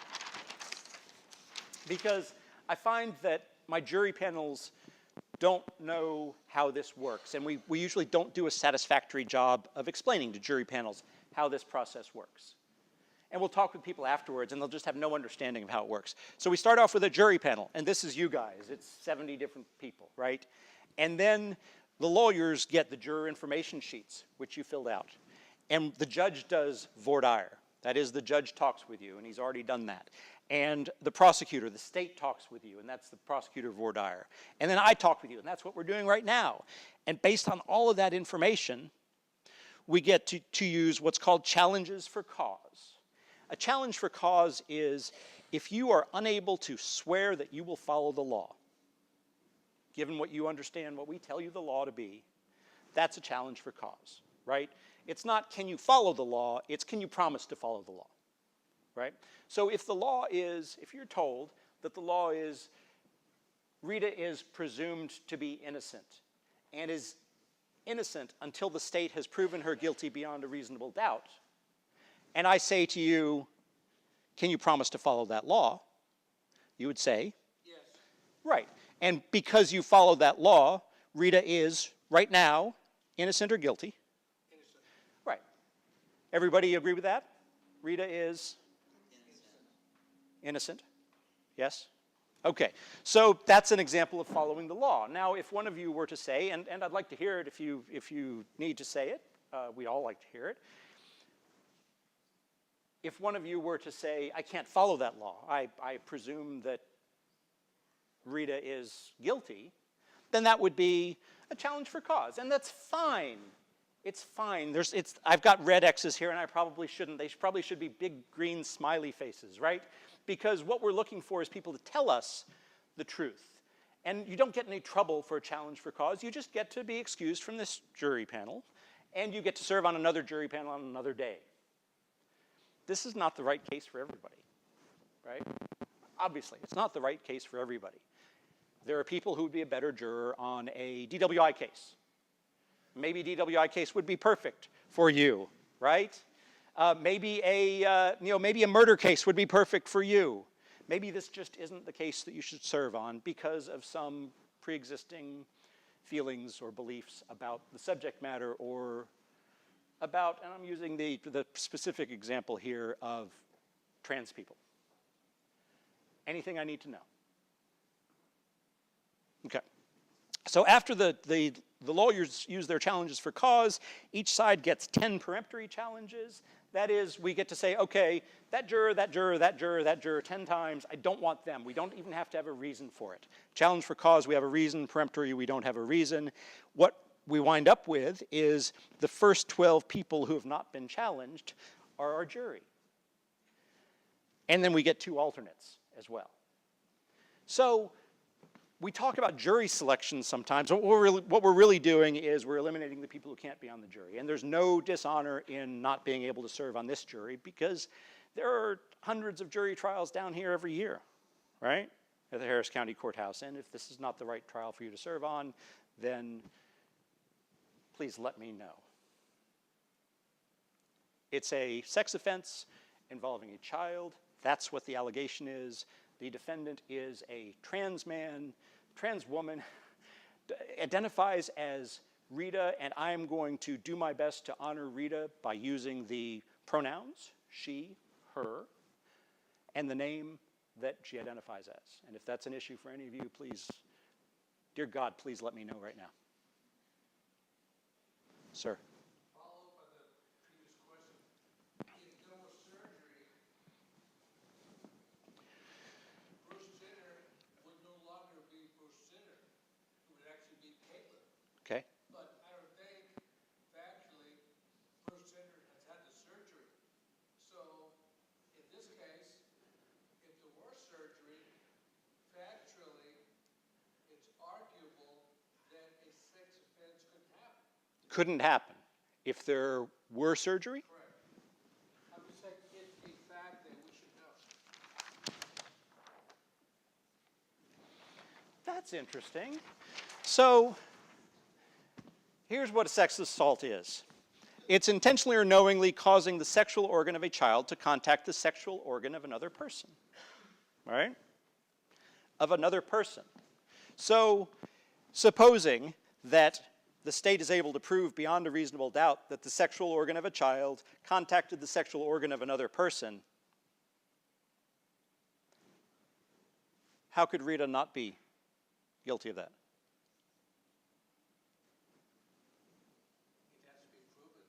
Right. Suppose the state proves that the sexual organ of a child contacted the sexual organ of another person. How could Rita not be guilty? Because she didn't cause it, right? And I expect that that's going to be the issue in this case. Eric, time? I have about 20 minutes. That's awesome. Okay, so how do you decide whether somebody has caused something to happen? Sorry? Their actions. Okay, give me a description of somebody causing something to happen.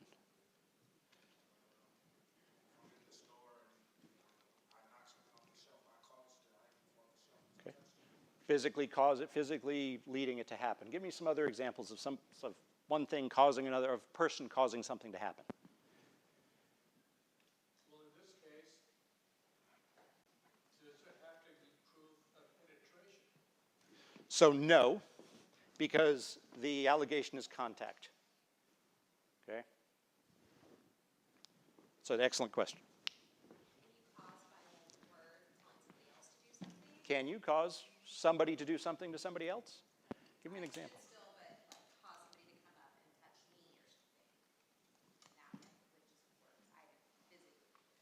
So how did you do it? How did you cause them to do that? You spoiled Avengers for them? Caused them to punch you in the face?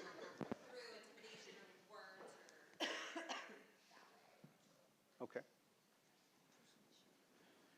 I'm trying to picture what it is that you're picturing. I'm trying to okay, fair enough. If you think of something, come back to me and maybe I know you're trying to help.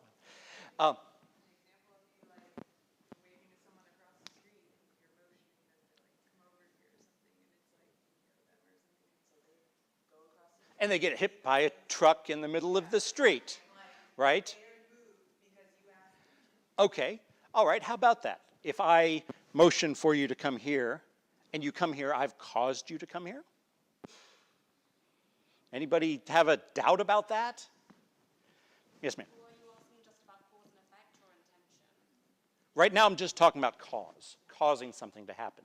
Because in that instance, if I wave at you, it may be clear that I intend for you to come over, but have I caused it to happen?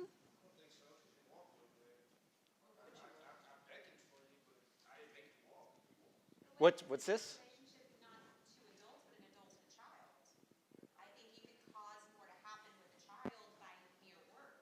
Right, cause the child to do something. Right, right. What about two adults? What about two adults? How can I cause you to do something? Alcohol, right? I heard threats, right? Money, right? Alcohol, threats, money. How else can I cause you to do something? Promises, okay? And you know, I'd write this down here, right? So we got promises, we've got money, we've got threats, we've got alcohol. So that's the question, I think, right? If I just tell you to do something and you do it, have I caused you to do it? And juror number 3 is shaking his head. I haven't heard a lot from you, juror number 3. The blackmail, right? Threats, blackmail.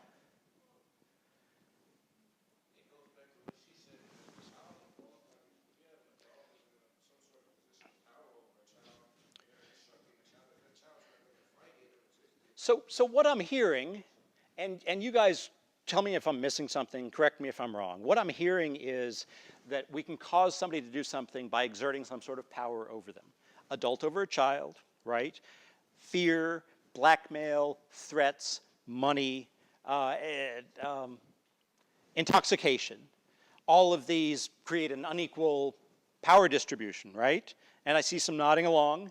I mean, am I on the right track here? That we cause people to do something by being in some sort of unequal power position with them. Okay. And so, what am I missing? I'm brainstorming with you guys now, right, about causing somebody to do something. It seems like an unequal power position might allow it. What else would allow it?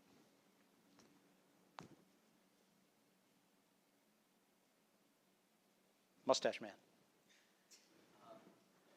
I can't keep my eyes off that mustache. Incentivizing it, getting them to do something they wouldn't normally do it by themselves, maybe. But giving them an incentive, like we heard extortion and we heard threats and we heard money, right? We're still on the same topic. Okay. All right. And I think that's a good place to stop the demonstration and talk about some of the things that we've done here. Nicole talked about indoctrination voir dire. And I was not familiar with the term. This is not I don't believe in indoctrination voir dire. I don't believe that we're going to change jurors' minds in jury selection. I believe that what we're going to do in jury selection is give the jury, and the whole trial, is give people two things that they're hungry for. One is a story. We're all starving for a story, especially in these electronic times when everybody's looking at screens, right? We're looking for human beings to make eye contact and tell us a story, right? We're all on Facebook and we write things and we get, we have 1,000 friends on Facebook, but they're never making eye contact with us, right? They're never giving us that great big hug when we come into the room. And, some of them are, but the Facebook, but it's not because of Facebook. It's because in real life, we know each other. We're on Twitter and we get retweets, but nobody's really listening to us. This is a modern disease, I believe. It's a disease of modernity. That is, people are hungry to be listened to and they're not being listened to. They're hungry to be told stories and they're not being told stories. And there's a real power in that. In being willing to make that human contact with a human being and not shrinking away from it, to make the eye contact, to be silent for a moment, right? And we're terrified of these things. Human beings hunger for stories, and the other thing they hunger for is leadership. People want to be led. This jury wants to be led. The 12 people who get in that box want a leader. And so leadership is where we need to be looking for how to get juries to believe and follow our stories.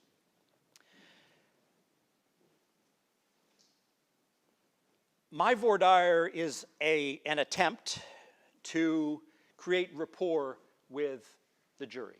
I want 12 people who feel like they have rapport with me. That is, that they trust me, they like me, they'd like to have a beer with me after the trial. That's the sort of feedback that I'll get after a trial that I've won is, yeah, you're the lawyer that we'd want to have a beer with. You have a lot of charisma, right? Whereas after a trial that I've lost, it'll be, well, you certainly knew the facts. There was just too much evidence against your client.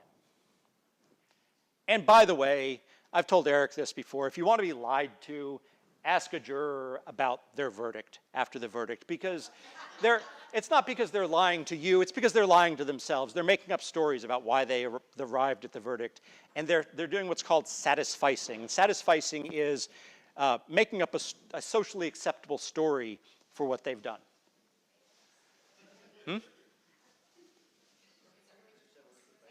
What? The bailiffs? That's the bailiffs, right? The bailiffs have a better idea. Thank you, Rita, thank you.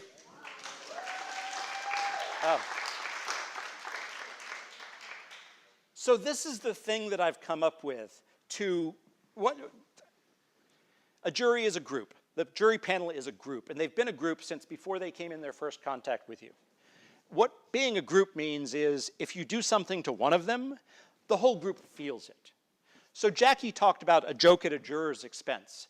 And I agree with Jacky that you wouldn't put that juror into the box.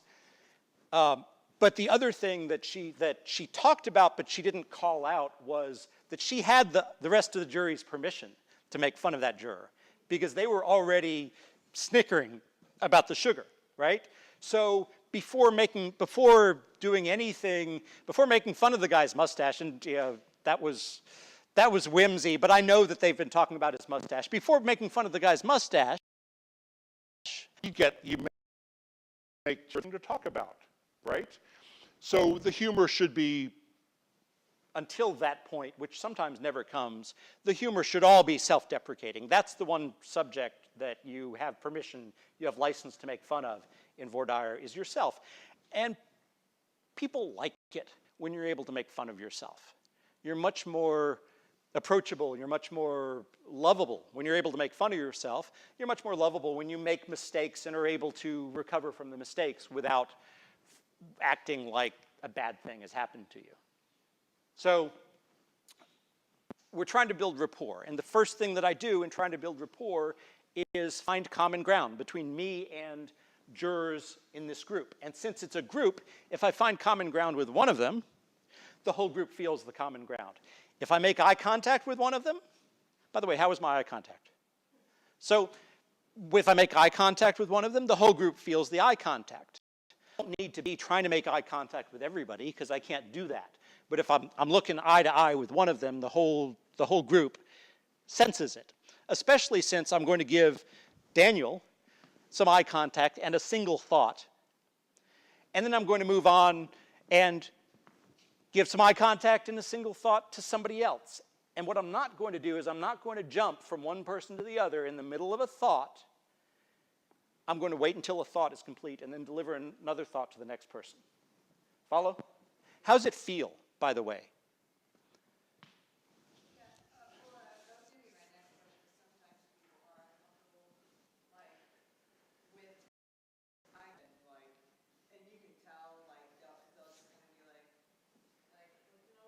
Yeah.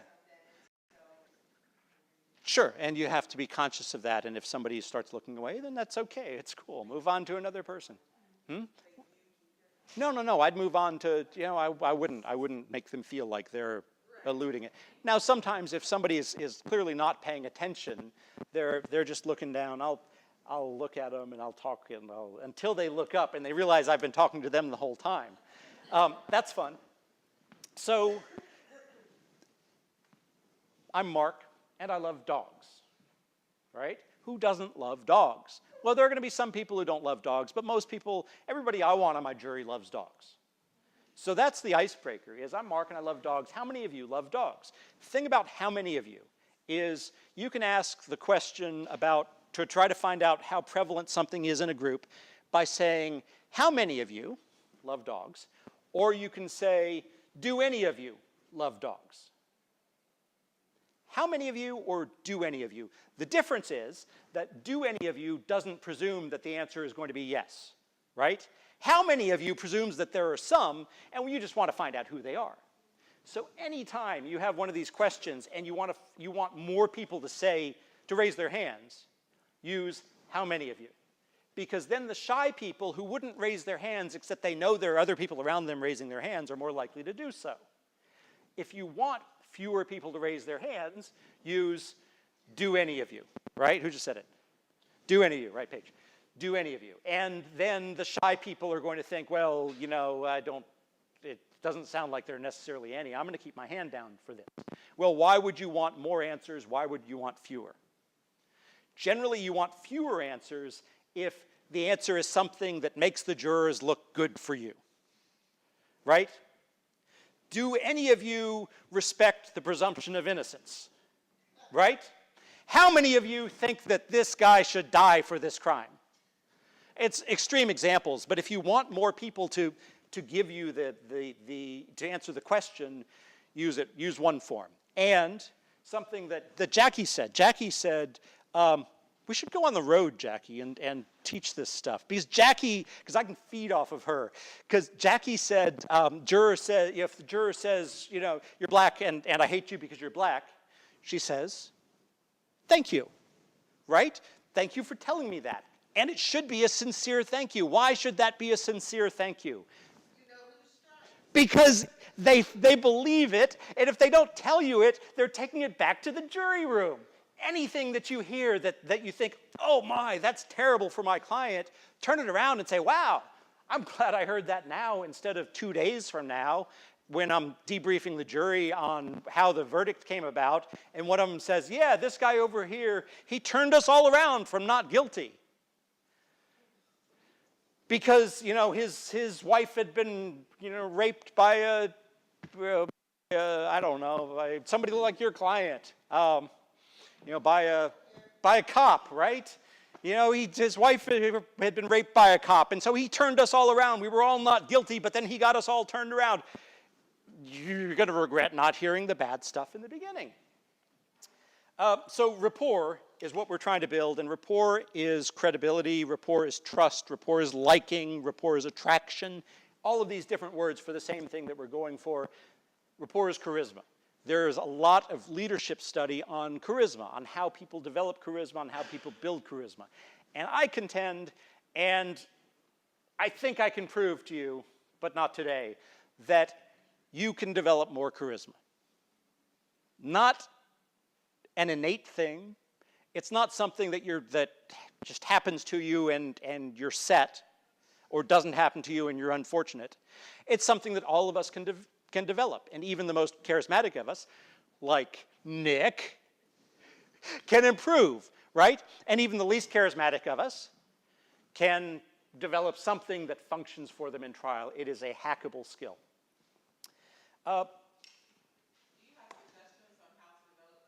Sure. So as a starting point, there's a great book called The Charisma Myth. Write it down, read the book. There are different ways to break charisma down into subcategories. In The Charisma Myth, I can't remember the author's name, but she talks about charisma being a function of power plus presence plus warmth. So different people have different amounts of the three, right? Warmth is caring. Right? It's not just caring for this lady over here, but it's also caring for the jurors. And to show warmth, you really have to care. And you have to care, right? You can't fake warmth, right? And the book has hacks for developing that warmth, not for tricking jurors into thinking you have it, but for actually having it for the jurors. Presence is Presence is mindfulness. So presence is not having a script. We'll see you'll notice, nobody here really worked with a script. I mean, there were PowerPoint presentations, but nobody was going from notes even, because everybody here had an outline in their head of the topics they wanted to discuss, and they were going to let the jurors guide them through it. Presence is that. It's being so much there that the juror's answer is all that's happening and all that's important to you, right?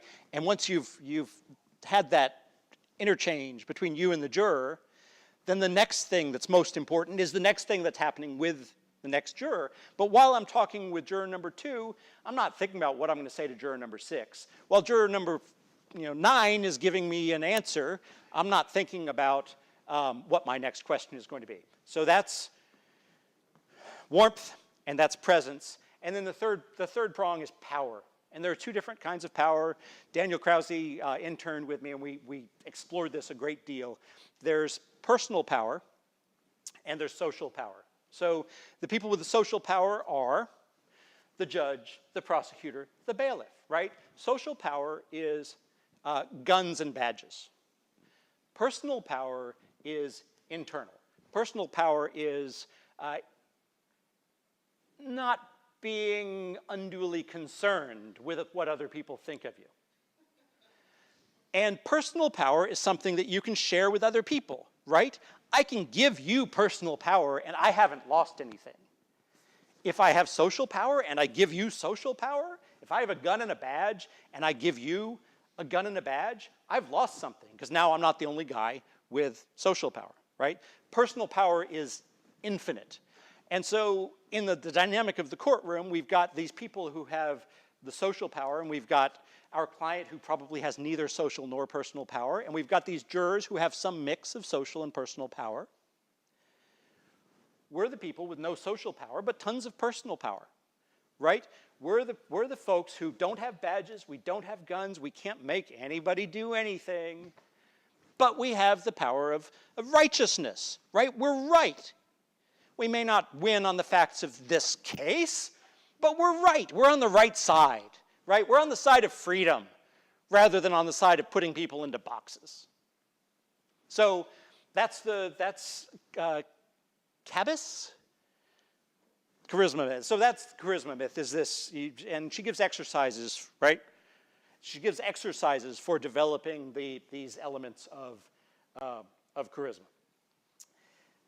I had a thought about Chris Downey's questions, and then I will be, well, do you have any questions? I have a question. Yes. Hi. From the balcony. Woohoo. So every time I see you talk, I'm a little more convinced that you are, in fact, a wizard. But I want to know whether you're a good wizard or a bad wizard. No, I just want to know, practically speaking, how are you, like, are you just dumping, taking all the notes about what the jurors are doing on your second chair? Yes. And I will notice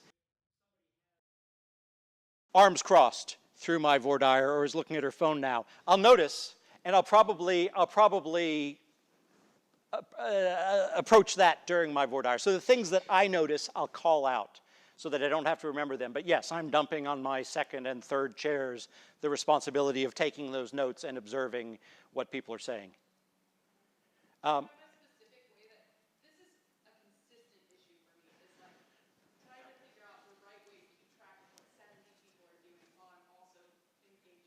You can't. It's impossible. The only way is to have people whom you trust doing it. And I say non-lawyers. I'd be happy to have a lawyer there as well, but I want a non-lawyer watching the people and giving me observations.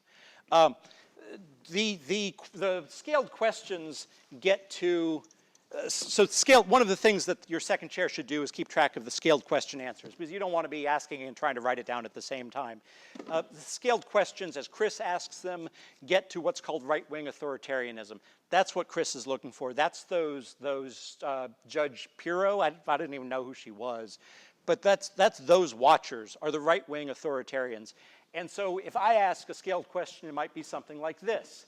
Citizens need to be protected against excess police power as well as against criminals.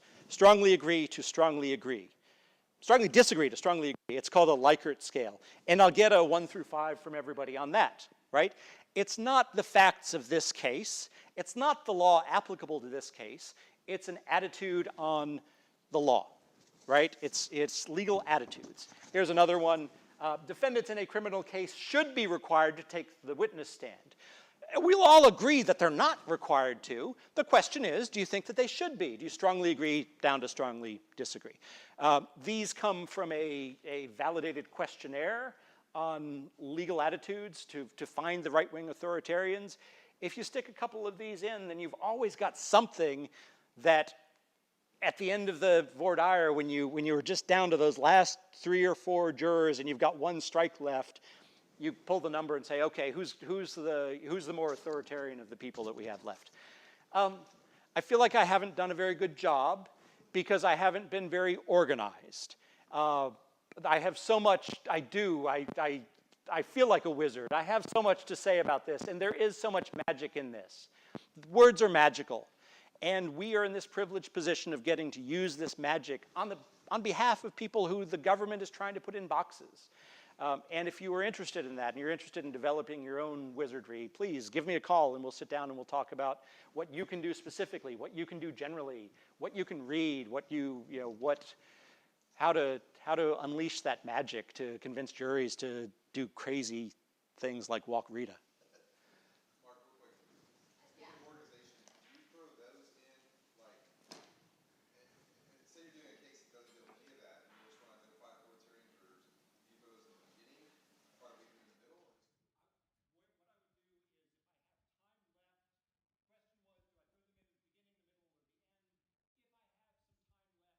When I'm done with my rapport building, I may stick in one of these. And I've actually got a stack of them, and one of them is Mark should stop talking now and let us go.